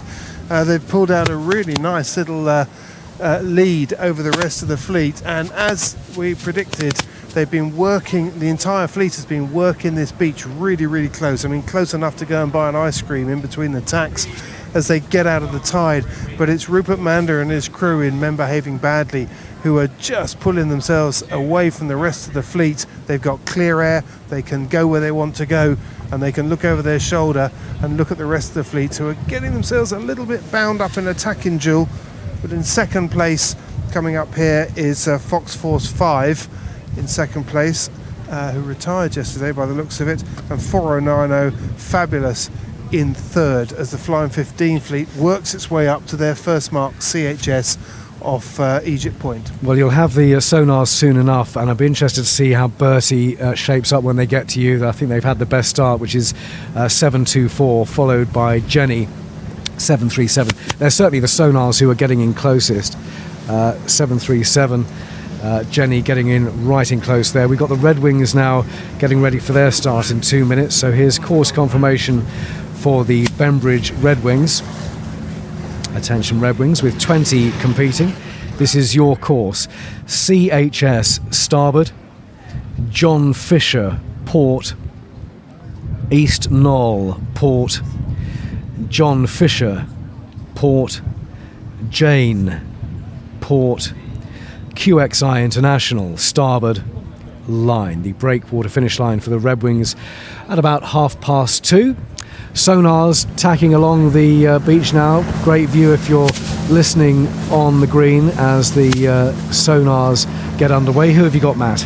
Men Behaving Badly has just gone round the first mark, CHS, and the Flying 15 fleet hoisted their kite. They've pulled out a good 10 boat length lead over the second placed boat, and that is going to be, well, I'm not quite sure which the second place boat is going to be because it's a very tight battle just at the top within 3 boats, but it's 4070 Fox Force 5 that goes around in second, and it's 4090 Fabulous that goes round in third. But leading this field in the Flying 15 fleet, it's Rupert Mander, Men Behaving Badly in the Flying 15s. Quail, the winner in race number 1 for the Red Wings yesterday, and indeed race number 2. So Quail, of course, a very familiar name in the Red Wing class, with 30 seconds to go until their start, and a very familiar hull colour as well, because Quail is number 30, and it's with the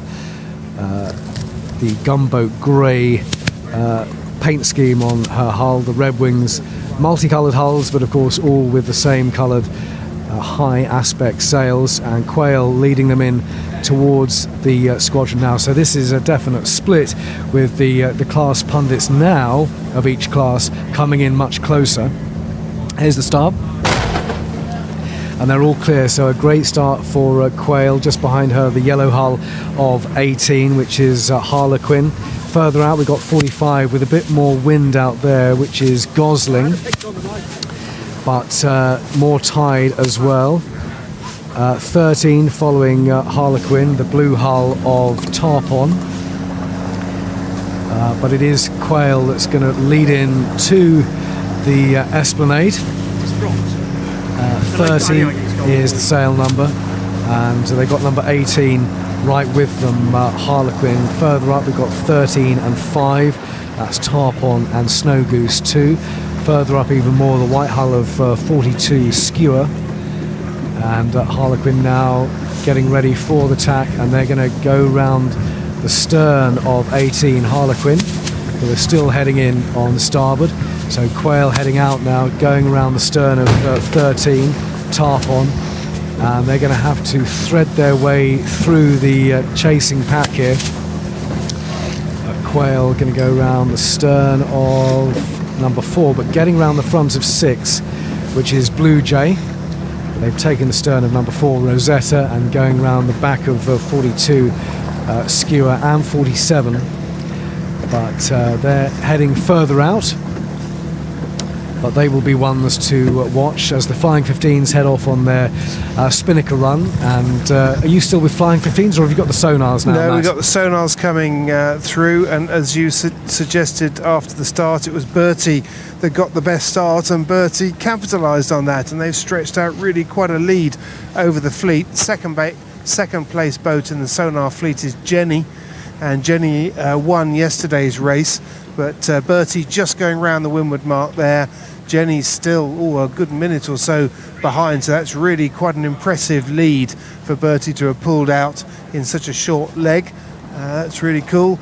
And in third place it's Limitless, which is number 849 in the sonar fleet, who's another sort of 6 or 7 boat lengths behind Jenny. So the leaders in the sonar fleet have spread out pretty quickly already, leaving the pack to fight it out amongst themselves, and fight they are as they work their way against the tide along the beach past the green as they come up towards their first mark, which is CHS. And of course those that get round CHS, their first mark before the others, get a big tidal advantage because they get on that travelator and go scooting off downwind and down tide and stretch out the distance as they do.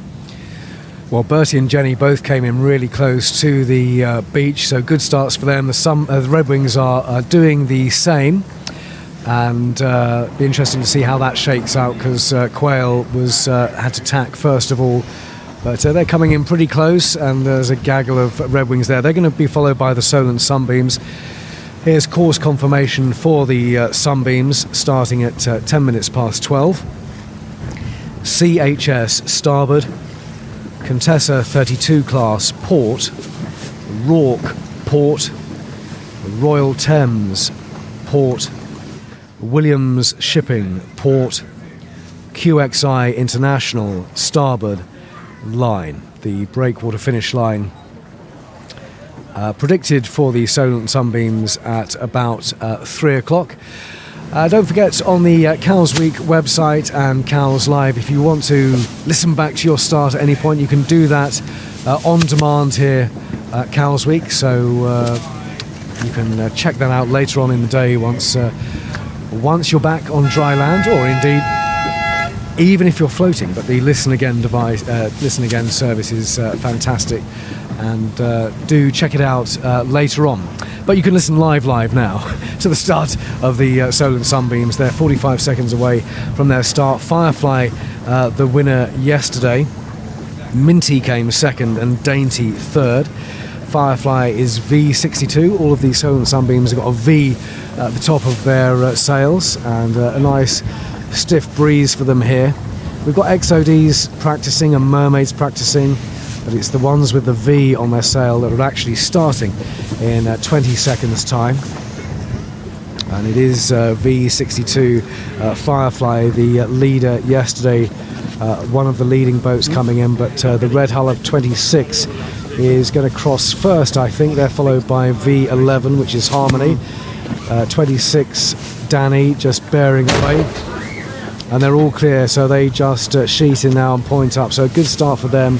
And number 11, which has a touch more boat speed. No, Danny's getting underway now, so a good start for them. Number 11, Harmony, followed by 62 further up the line, Firefly, the winners from yesterday. Further out, it's 70 and 61, Minty and Betty. Number 1 crossing soon, that's Dainty, and further back it's Red 25, which is Query. And I think they are going to be the final starters in the Solent Sunbeam class. So leading into the beach, it's 26 and 11, Danny and Harmony. And Danny just tacking now, going around the stern of Harmony, number 11. They will have to tack soon as well, but Danny have got round the front of number 1, Dainty. Will they get round the front of 62? No, they won't. They're having to go about. So 62 forcing that. That's Firefly, the winners yesterday. Grey hull of Firefly. So they're all heading back into the beach, but it looks like number 11 has got round the front of them. So number 11, Harmony, definitely one to watch out for. Matt, number 1 is coming in close to the beach. And they are going to tack, and Danny is going to tack as well. They're all going about, but it looks to me like number 11 has got the classiest. Sorry, number 11 has got the classiest start there, which is Harmony in the Solent Sunbeams. Really good start. The tacking battle worked out for them there, and they will be following the Red Wings up the green towards you, Matt. Talking of the Red Wings, we're just with the leading Red Wing at the moment, and it's Harlequin, number 18, that is leading the fleet. And the whole fleet, like the others, tacking close in towards the shore, very close indeed, as Harlequin tacks over onto starboard to head in towards the beach. Just behind Harlequin, in second place, is number 5, which is Snow Goose 2, which is in second, and in third place at the moment in the Red Wing fleet, it's Quail, who won the race yesterday, and that is James Wilson and Edmund Peel in third place. And then, as we've seen several times before in these fleets, the boats that get out manage to extend out and get their noses in front, get the benefits of the clear air and the ability to choose where they want to go, and the fleet that sits behind them has to scrap it out amongst themselves, and that's not the fastest way up the beat. But Harlequin making the best of this. I'm just looking around me to try and make sure I stay out of the way. Harlequin working their way up towards the ley line of CHS, so it looks like they might actually lay the mark from there, which would be pretty good from their point of view. Number 11 in the Sunbeams, Harmony, seems to have lost the lead, but the attacking battle following the Red Wings, and maybe Dainty is now in the lead for the Solent Sunbeams as they're heading up towards a UMAP, but for some reason Harmony lost a bit of power there. Is it number 1? I think it's number 1, Dainty, which you might be getting to you first of all in that class. Okay, well, look out for them. Meanwhile, Harlequin has just gone round the windward mark. They're scooting off down on the tide. Of course, no spinnakers on the Red Wings, just very high aspect ratio, skinny, modern looking rigs on these traditional boats as they head off downwind. But Harlequin stretching out the distance over Snow Goose 2, who now goes round in second, and third place Quail goes round in third. Those three charging off on the tidal travelator over towards the northeast. And we've just got one of the back markers, the last flying 15 is just going around the windward mark. That's going to be a long day for them. They won't be seeing much of their own fleet unless they're coming in the opposite direction. And in fourth place, it's number 47, which is Musicus, going around the windward mark in the Red Wing fleet. And number 42 just squeezing around. That was a pretty bold call there. Number 42, that was Skewer, and Skewer were rather appropriately named because they were coming in on port tack and only just making it around the mark, and there's a lot of tide sweeping them down onto the mark, and they just managed to carry enough momentum to shoot the bow up into the breeze and into the tide and scoot around the mark. And a bold call, because if you don't get that right, you get stuck on the mark. Anyway, they didn't. They got round the mark and they're on their way downwind. Seaview Mermaids starting at 12:20. Here's course confirmation for the Mermaids ahead of the latest sailing forecast.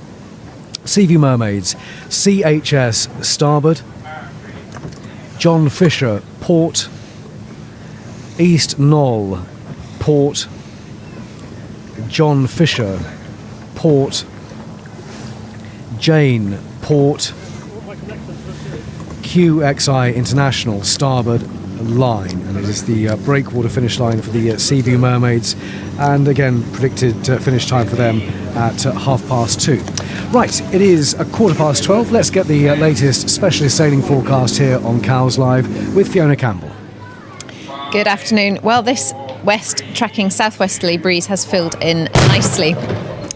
There's not a great deal of gradient above, so whether or not it increases any more is still up for grabs. It's not that warm over the mainland. There's a lot of cloud up there. It is actually raining up more towards Salisbury and Winchester way, so it's not warm. Not expecting a huge amount of enhancement as we go through the afternoon, but at least we have a good breeze. So southwesterly, it's ranging from about 8 to 12, touching 14 knots. I think some of the taller masts might even see a little higher than that, and looking good. Staying dry so far for the rest of racing, although there is a risk of some further rain coming in later this evening, but dry for the rest of racing. And the wind we have should be the wind we keep. Fiona Campbell, Cowes Live. The weather brought to you by 7 Star Yacht Transport, worldwide leader in yacht transport. Thanks very much, Fiona. So we've got the Seaview Mermaids starting in just over 3 minutes, but the tacking battle continues up the beach there. Are you with the Sunbeams at the moment, Matt? I am indeed. We're with Harmony, who's leading as they go into the beach, but only just. Second place boat is Dainty. That's Peter Nicholson in Dainty. Harmony's gone right the way into the beach. Dainty's just stayed offshore a little bit. Interestingly, as we sit here and watch it, they're actually, Dainty's in that little weird tidal flow that goes in the opposite direction to the main tide, and you just get a little scoot up, and that's got them into even closer contention with Harmony. Harmony just going to cross Dainty's bow. Harmony being on port, Dainty's coming in on starboard, but Harmony just slips across. I wouldn't be at all surprised to see them tap back, although they might think that they're onto the ley line for the windward mark. It'll be really tight if they are. They're going to have to hold their nerve. They've got plenty of markers, so to speak, because they've got the back end of the Red Wing fleet.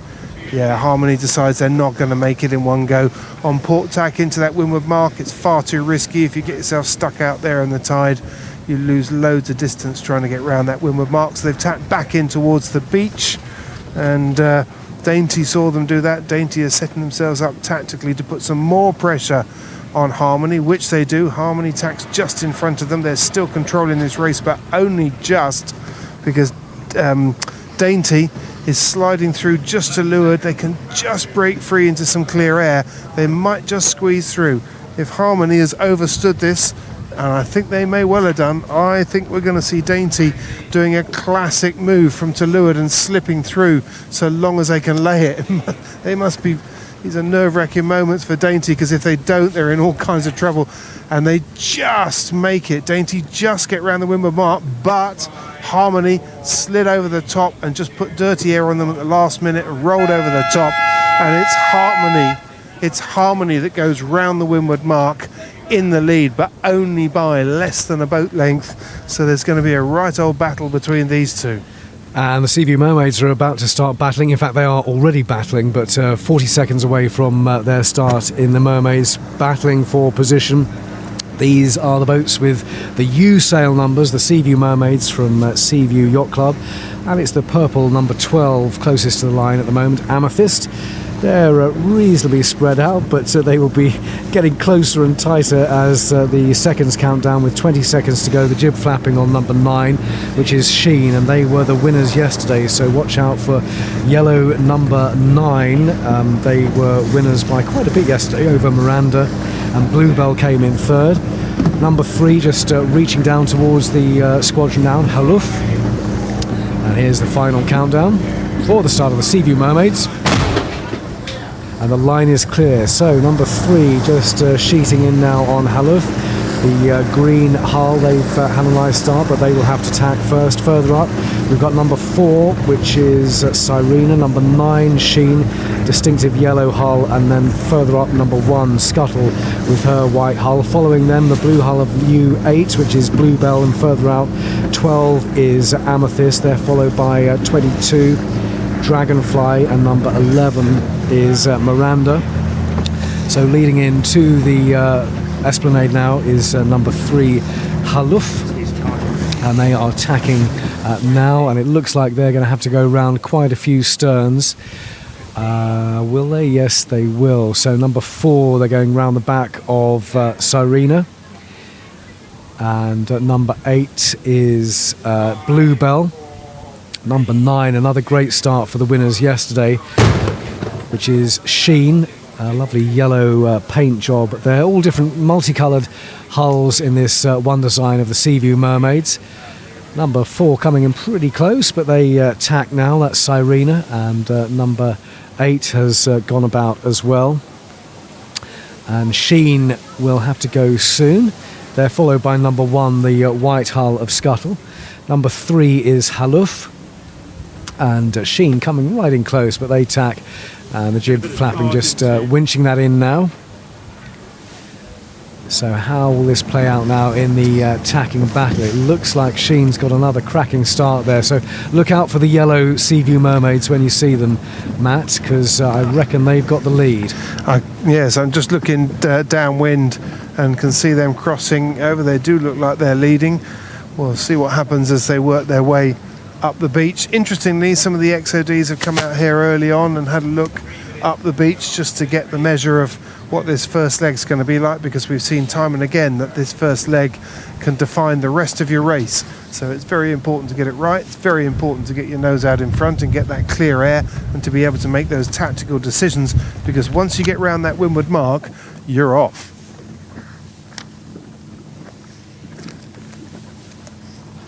Looking at,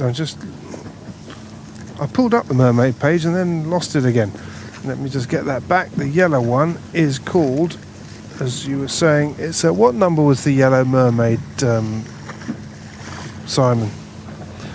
Number 9 is number 9, Sheen. Sheen. Yeah. Richard Hill. Okay. Yes, it does look like Richard Hill on Sheen is still leading. It's still pretty close. I mean, they haven't been racing for long, but. Oh no, actually he's been overtaken by, I can't read the numbers. Yes, number 12 is Amethyst, the purple one. So it is. So they are underway in the Seaview Mermaids, and next starting here we'll have the Victories. So here's course confirmation for the Victories.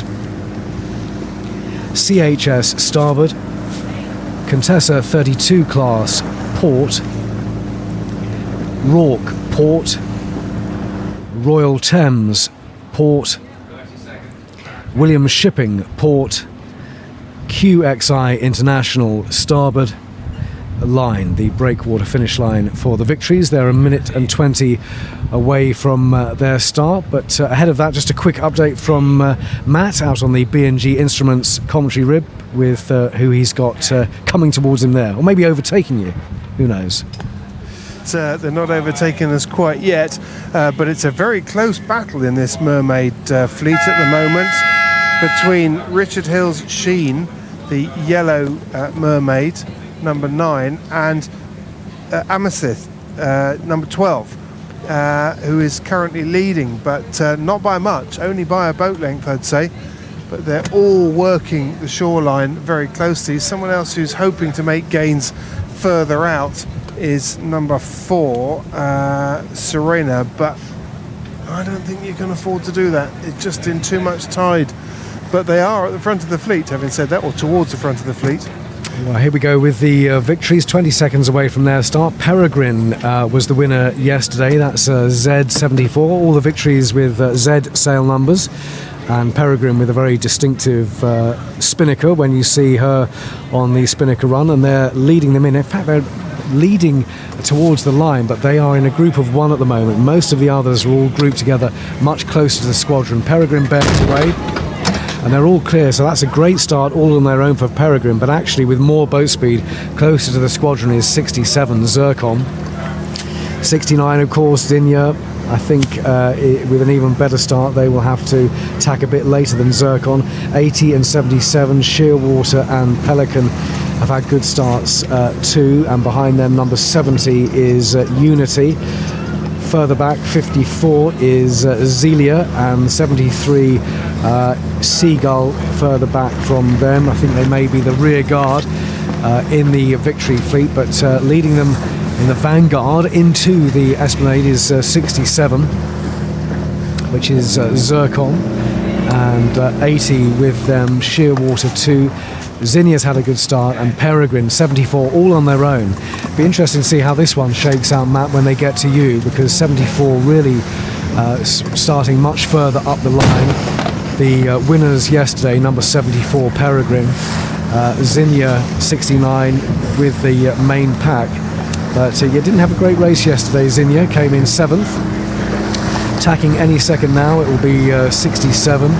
They go about now on Zircon, and they're just going round the stern of Zinnia, just in front of number 80, but round the stern of Zinnia. 80 attacking Shearwater, but Peregrine all on their own for their start, 74, and it's be some time before they have to tack their Victory. So I think they're going to be the ones who get to you first. The winners from yesterday with their distinctive bird of prey spinnaker, number 74, with a great start there in the Victories. More of them about to tack. 54 is Zelia, and they're coming right in close, saying hello to the people on the beach on 54 Zelia, and just tacking now. Cowes Live commentary on 87.9 FM, and also on the Cowes Week website, which you must check out for all the TV pictures, the great pictures from the water, and indeed from the drone as well. So that coverage of the Victory is underway there, and we'll next have the Squibs starting here on the squadron line. This is course confirmation for the Squibs in 2.5 minutes. CHS starboard, John Fisher port, East Knoll port, John Fisher port, Jane port, QXI International starboard line. It's the breakwater finish line for the Squibs, and they're starting at 12:30, so 2 minutes to go. But let's check in with Matt. Who have you got with you now, Matt? Well, we're at CHS, which is the windward mark for the Seaview Mermaids, and we got Amethyst coming in the lead, number 12. It's been a right battle in the front 4 boats in this fleet, but Amethyst has kept it going and has actually now started to eke out quite a reasonable lead over the rest of the fleet. They're about sort of 4 or 5 boat lengths ahead. They're just going around the windward mark now. Nice work, guys. That was really nicely done up the beach. They got the ley lines absolutely spot on into that mark, and they've extended their lead. And now it's going to be a real battle now, or continuing battle between number 4 Serena and 22 Dragonfly. Dragonfly's coming in on port. Serena has the right of way on starboard. Dragonfly had to slow down and just sort of poke their bow up just to keep clear. Serena bearing away for the mark. They can just about make it. The two of them go round pretty much even. Serena actually has got the slight advantage there, can bear away just that bit sooner. So Serena in second, Dragonfly in third, and in fourth place It's number 9, and number 9's disappeared off my sheet. Oh no, Sheen. Sheen. It's at the top, of course it Yeah. is. Sheen. So quite a battle with those 4 boats, but it's Amethyst who is leading by quite some margin. Although they need to get that kite set properly to actually capitalise on that. I'm sure they will. Meanwhile, the back of the pack, there's a right old battle going on here as well, as the bulk of the Seaview Mermaid fleet tries to get around, or sets itself up for getting around the Windward Mark. Squibs starting now. Squiggle was the winner yesterday in the Squibs. That's 142. And they're all clear, so the Squibs are underway with their distinctive rusty red sails, or rusty orange sails. 147, a nice start for Pot Black, and they will be an early tacker, and big fleet here. Squiggle, the winners yesterday, 142, starting much further up the line. So the Squibs heading in towards the Esplanade now. 36 in the leading bunch there, that's Artemis 2, 687 is Icarus, and 906 is Lucky Number. At Squiggle, the winner yesterday, Bacanti second, and Guy Fawkes third. So in come the Squibs. There's still a victory starting here, 71, but they are amongst the Squib start. That is Christina. So first tacker there, going round the stern of Christina, is Bacanti, and they're just going round the sterns of 36 and 72, and tacking again on 52, Bacanti 7, and Christina, the victory, going right in close to the beach, as are lots of other Squibs, but reasonably spread out here, and a nice clean start there for the Squibs as they get underway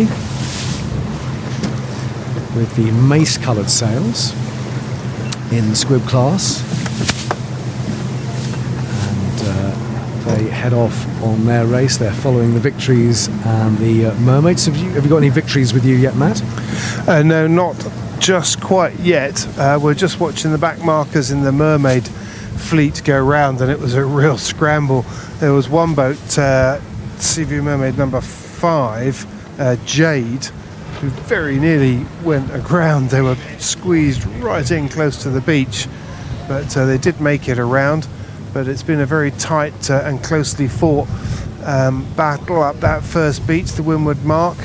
And we're just seeing the last of the Mermaids come round now, but we're just starting to see now the Victories come up towards us, and I'm just looking to see who the leader is. This is a much more spread out affair in the Victory class. They seem to have found, each boat seems to have found a decent lane to work its way up. I'm just going to slide down a little bit, just have a quick look at the sail number. Of course, it's absolutely head on, so I can't actually see what the sail number is, but it's a dark hull. And just as I do so, they tack to conceal their number. There we go, 74. So 74 is Peregrine, and Yep. Team Peregrine, who won yesterday. They did, and they've got a Peregrine on their spinnaker as well. Ah, good. So they're demonstrating that yesterday's win was no fluke, because they really have got quite a lead over the rest of the fleet. It's quite surprising, actually. That's a big lead over the rest of the fleet. That's a couple of minutes at the Windward Mark, so that's pretty impressive. It's such a short distance as they go in on starboard tack right in towards the shore. The man on the shore with the camera there taking a picture, wondering if they were actually going to come ashore altogether. Well, keep us up to date with the Victories and the Squibs. We've got the XODs starting at 12:40. Here's course confirmation for our final starters on this Sunday of Cowes Week. The XOD course follows: East Bay starboard, Hillhead port, West Knoll port, Hillhead port line. It is the breakwater finish line for the XODs, and a predicted finish at just after 2:30 for them. And we saved the best till last. I'm delighted to say I'm rejoined here on Cows Live by Richard Field, who is the historian of the XOD class. Richard, it's fantastic to see you. Thanks very much for coming up to the squadron for the XOD start. And well, after last year's break and the COVID cancellation of Cows Week, great to see them back here. It's fantastic to be here. I'm so excited I can hardly speak. Oh God, well that's going to be a problem. So we definitely need you to speak. But Richard, if Richard doesn't know anything about the XODs, it's not worth knowing, or not worth not knowing. This is the leader winner yesterday, 50 in front of us. 50 is 50. Roger Yeoman. He sailed in the Olympics.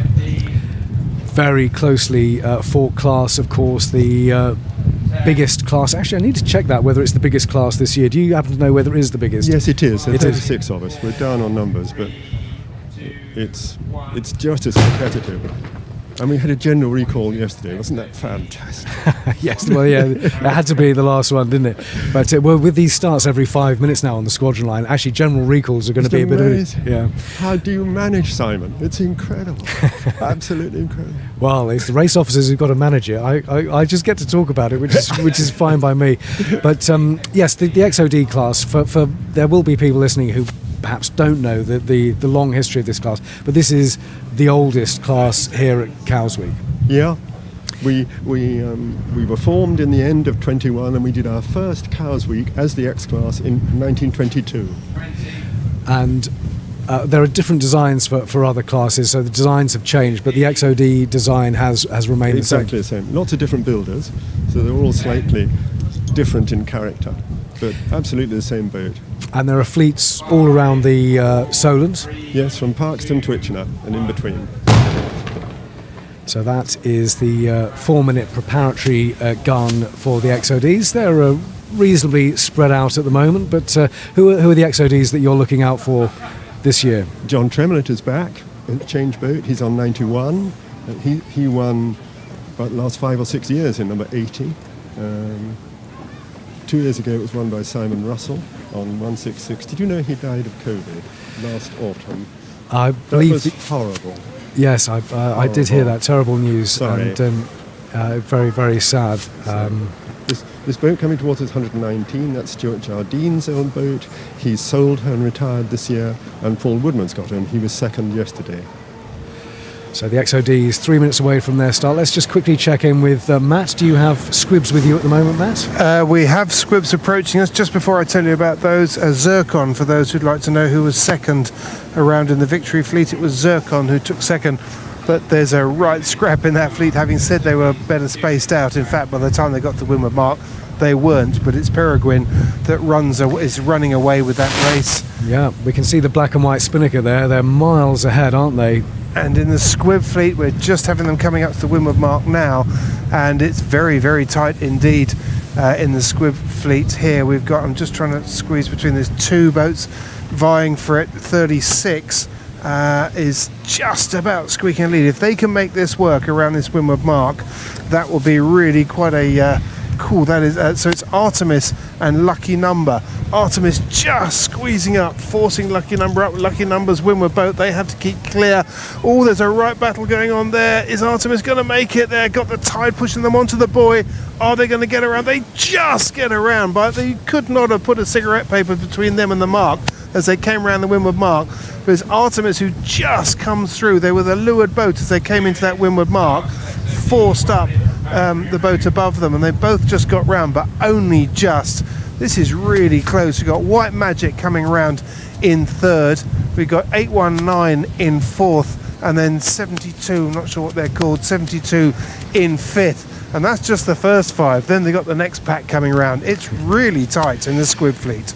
And it will be in the XODs as well. They'll be following soon. They'll start in a minute and a half. And we've got a big bunch in the middle of the line there. Richard just letting the jibs flap, just trying to slow down a bit. Yes, it's unusual for us. We're usually going flat out. We're not used to stopping on the line. One line with the varnished hull there. Lone Star looks fantastic. They all look fantastic, of course they do. But Are there any particular newly restored ones or any particular ones that you're looking out for today? No, not in particular. They're all. It's just fantastic to see them all back. We've got Basher Baines, who's won before us, turned up with one of the very latest boats, which is a Latham, which is 192. He was third or fourth yesterday. It's good to see him. We've got 74, Fiona, just tacking in front of the squadron now. And they've been coming for 60 years, Graham knows, in that boat.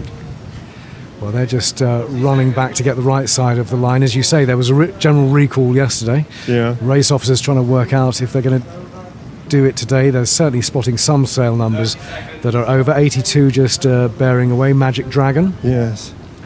Red Hull. Crikey. Would you start down here? No, I don't think I would. How do you get out on port? Although we have actually had a couple of people who've been able to make it work down here, but no, I think mostly it's been in the middle of the line in the last hour or so has been the best place to start. 1, 2, 3, leading them in. Nobody's done a port tack start, have they? But it's been attempted. It's been attempted, but it hasn't worked. Here we go then. Individual recall. So we've got 2 guns. Now, we don't know how many are on core side. We don't get that information, but can't see anybody coming back. Who's 1, 2, 3 is coming. 1, 2, 3 is coming back, and that means 192 is over as well. That's Lara is coming back. They had a good race yesterday. Yeah, but they were put out on a protest. But he's painted it gold this year. You remember 2 years ago it was bronze. Right. This year it's really gold when the sun shines on it. Well, that's the only one I can see. Now 48 is coming back here. Richard, that's XL. Oh, that's a shame. But of the leading bunch heading in towards the beach, it's 156, which is Gleam, and 119 is Lone Star. Further up the line, 176 and 58 have had good starts. 58 is Madeline. Yeah, she's going well. That's Penny Fulford, one of our girls. One of our girls is following her in 2. That's Abby Childersley. Yeah. Her father was a very good sailor. She's quite young. And the more girls on number 8 going out to sea there. We can see the squibs on their spinnaker run, so the XODs will be following them in the next 10 minutes or so with their spinnakers. But we've got quite a few coming in close to the beach here. Yes. Trying to cheat the tide. Yes. I prefer those further out. And very close racing as always. In fact, really close racing between 176 and 178 there. They seem to have come to a bit of a stop. 176, which is Crumpet. That's what happens in here. The line of the moorings is the thing to go. Tack out to the line of the moorings and halfway back in. But yeah, it's the tide is the thing, isn't it? It's always the judgment between wind and tide. And yesterday's race, it continued the whole way around the race, right to the finish. In fact, there was a big wind shift against those who tacked in for the early ebb. So off go the XODs, and of course with such an historic fleet, there's so much. I mean, there's too much for you to research, isn't there? What have you been researching recently on the fleet? I've been writing up from the Yachtsman magazine, which went from 1890 to 1939, on before the First World War, because they were Royal Motor Yacht Club boats up until 1922, right from 1911. And it's fantastic, the other things that go on. How do you know where to start? I mean, there's so much for you to look at. You just isn't it? have to read it, and read it, and read it. And we got a guard ship this year. I know it's a minesweeper, but in 1909 they had a dreadnought battleship. Did they? And the Tsar of Russia came around and he reviewed it, and he parked his royal yacht there with his whole family, and Edward VII was there, and the Tsar's children walked up and down the high street in their favourite white dresses, and there were rumours of romance. And at home they wouldn't have been able to do that because they'd get assassinated. Here they were free. Must have been lovely. Had 4 days, absolute heaven. And they stayed by Victoria and went down to the beach in Osborne House. Yeah, she was the Queen of Europe, wasn't she? So many of the families were linked. Well, they were all linked, I think. Yes. But yeah, the history of this regatta and the royal connections are it's amazing. amazing. Yeah. But the XODs heading off on their race, and they're heading towards Matt in the B&G Instruments commentary room. Who you've got your eye on there, Matt? Right, well, I got my eye on XOD number 2, but no, I haven't. I've really got my eye on 192. That's Basher Baines, isn't it? 192. Felix. Yes. And he's in a very good position. He's, I'd say, he's leading the fleet at the moment as he tacks over onto starboard, heads in towards the beach. Most people are, well, everybody's crossing behind him, but his main issue at the moment as he heads in towards the beach on starboard is XOD is Palissy, who's coming out on port tack. They're not close enough in that Palissy could claim water on her, but Peter Baines tacks just to leeward of them to keep his clear air. Very good, very smart tactical move there. As he comes out, as he's leading the charge. I'm just trying to make sure I don't end up as part of the race. That wouldn't be the right thing to do, I don't think, particularly as I know Peter and he's bigger than me. So he's coming out on port tack, leading by about a boat length over Palissy. The third place boat looks to be, at the moment, 8-2. Yeah, that's Andy Oddie. Andy Oddie, okay. Yeah. And he's coming out in third. He's pushing in all the way to the beach. Yeah. He'll be coming out on port tack.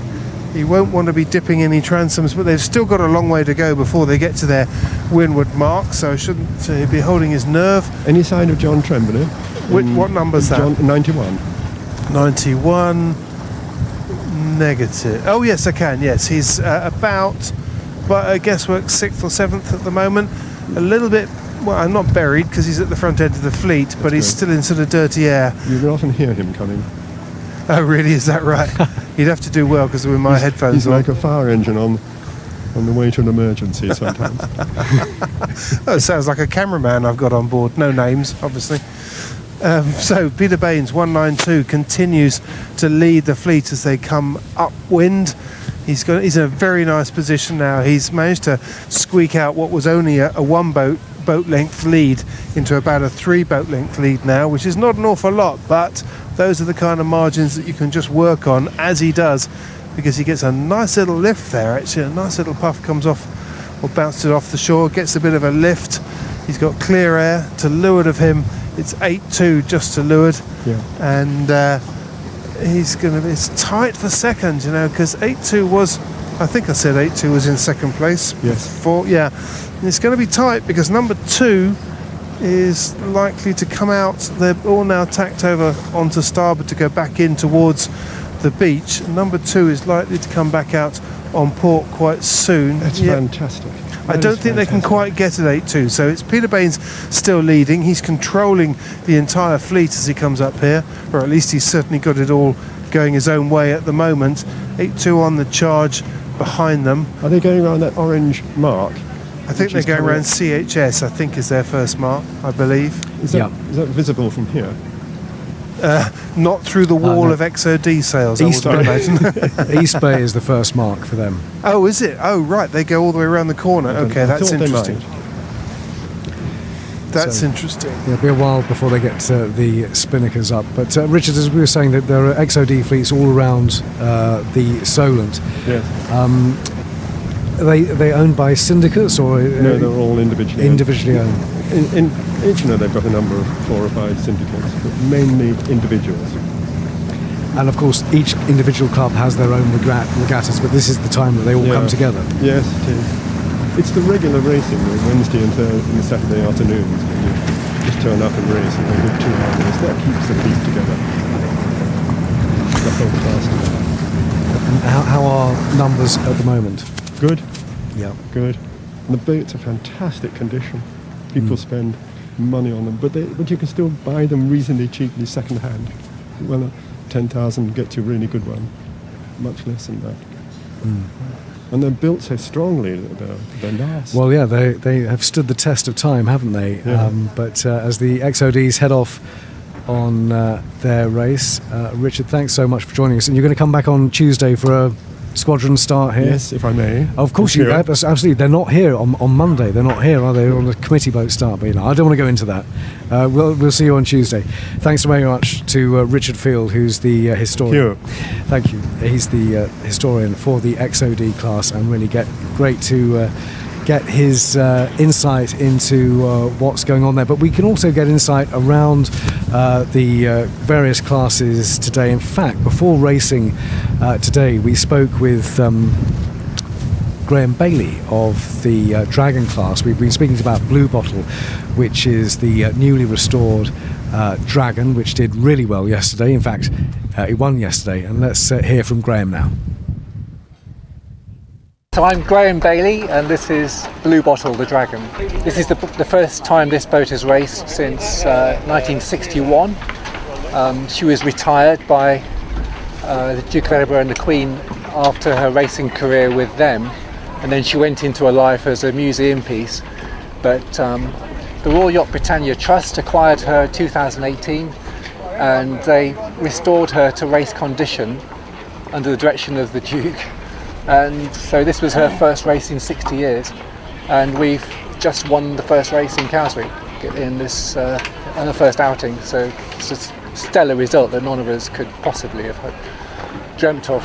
She's such a special boat that over 2 years of work and investment to bring her back up to the standard that you see here today, and she's now kind of, not only is she immaculate, she's match fit as well, and she's just beating the modern boats. So it really is an astonishing piece of work to get the boat back into race condition.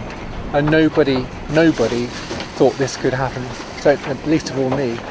We're hoping that one or two of the sailing members of our royal family are going to hopefully approve of what the Duke set in train and what we've managed to finish off for him today.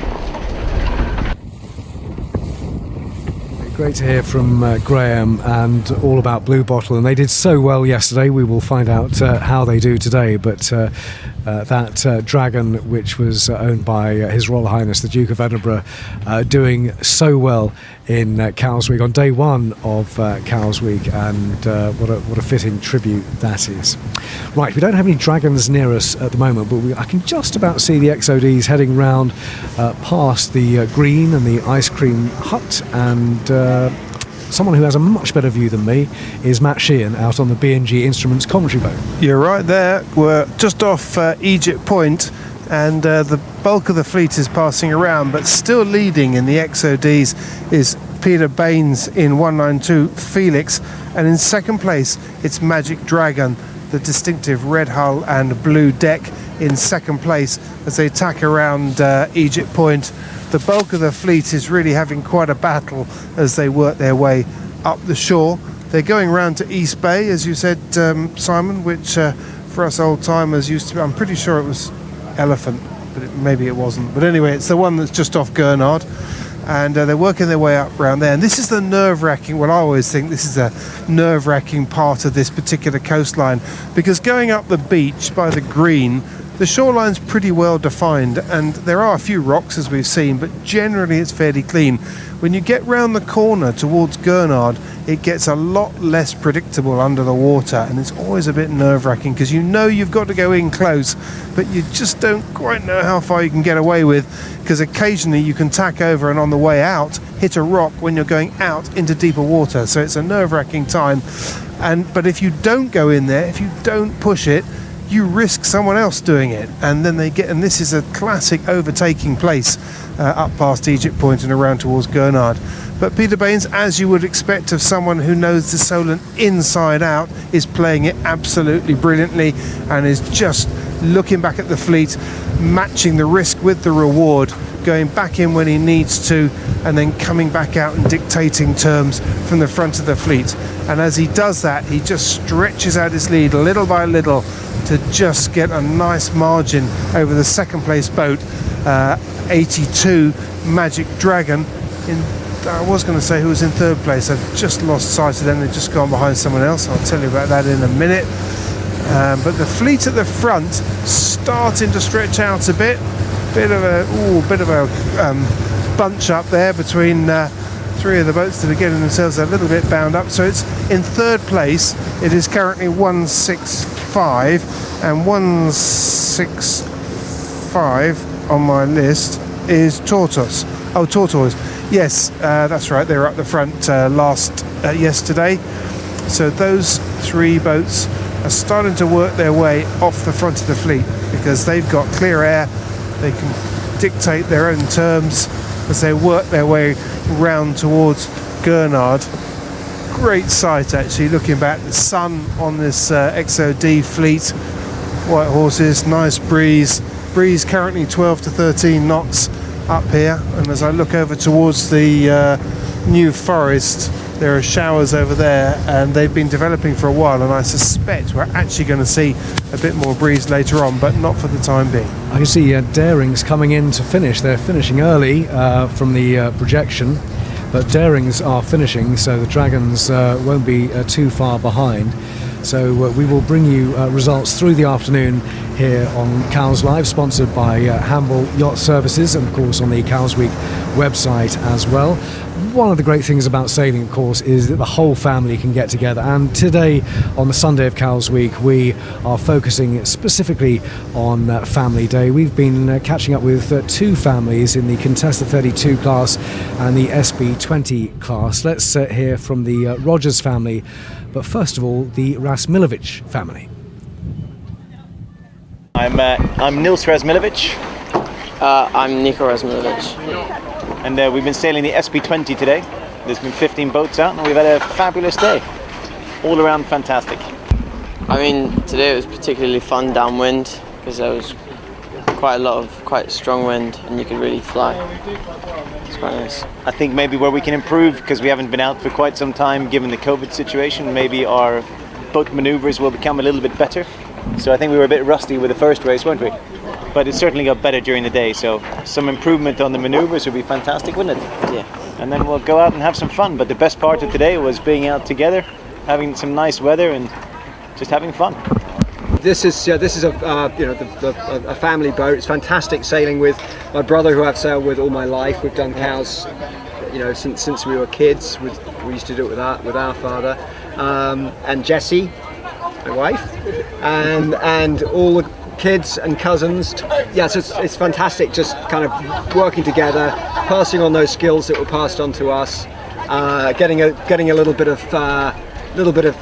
kind of flack from the kids sometimes, a little bit of cheek, bit of banter. A bit of banter. Yeah, that's what we like. Simon gives out the orders. I'm definitely crew boss. We got to lay down the law and make sure we whip them into shape and get them sorted out. So day one today, right? And actually, I was quite impressed. Actually, I don't really want to say that really on camera because it's now official. But no, you did a great job. It was really fun. And we have our moments. We just got to keep the pressure on and enjoy the week. But I think the key thing, major lesson for this week, is to get these guys to pace themselves, not on the boat. On the beach, so that when we go racing the following day, we're in good shape. So I think we'll work hard and play hard. I think that's what Cowes Week's all about, but not too hard.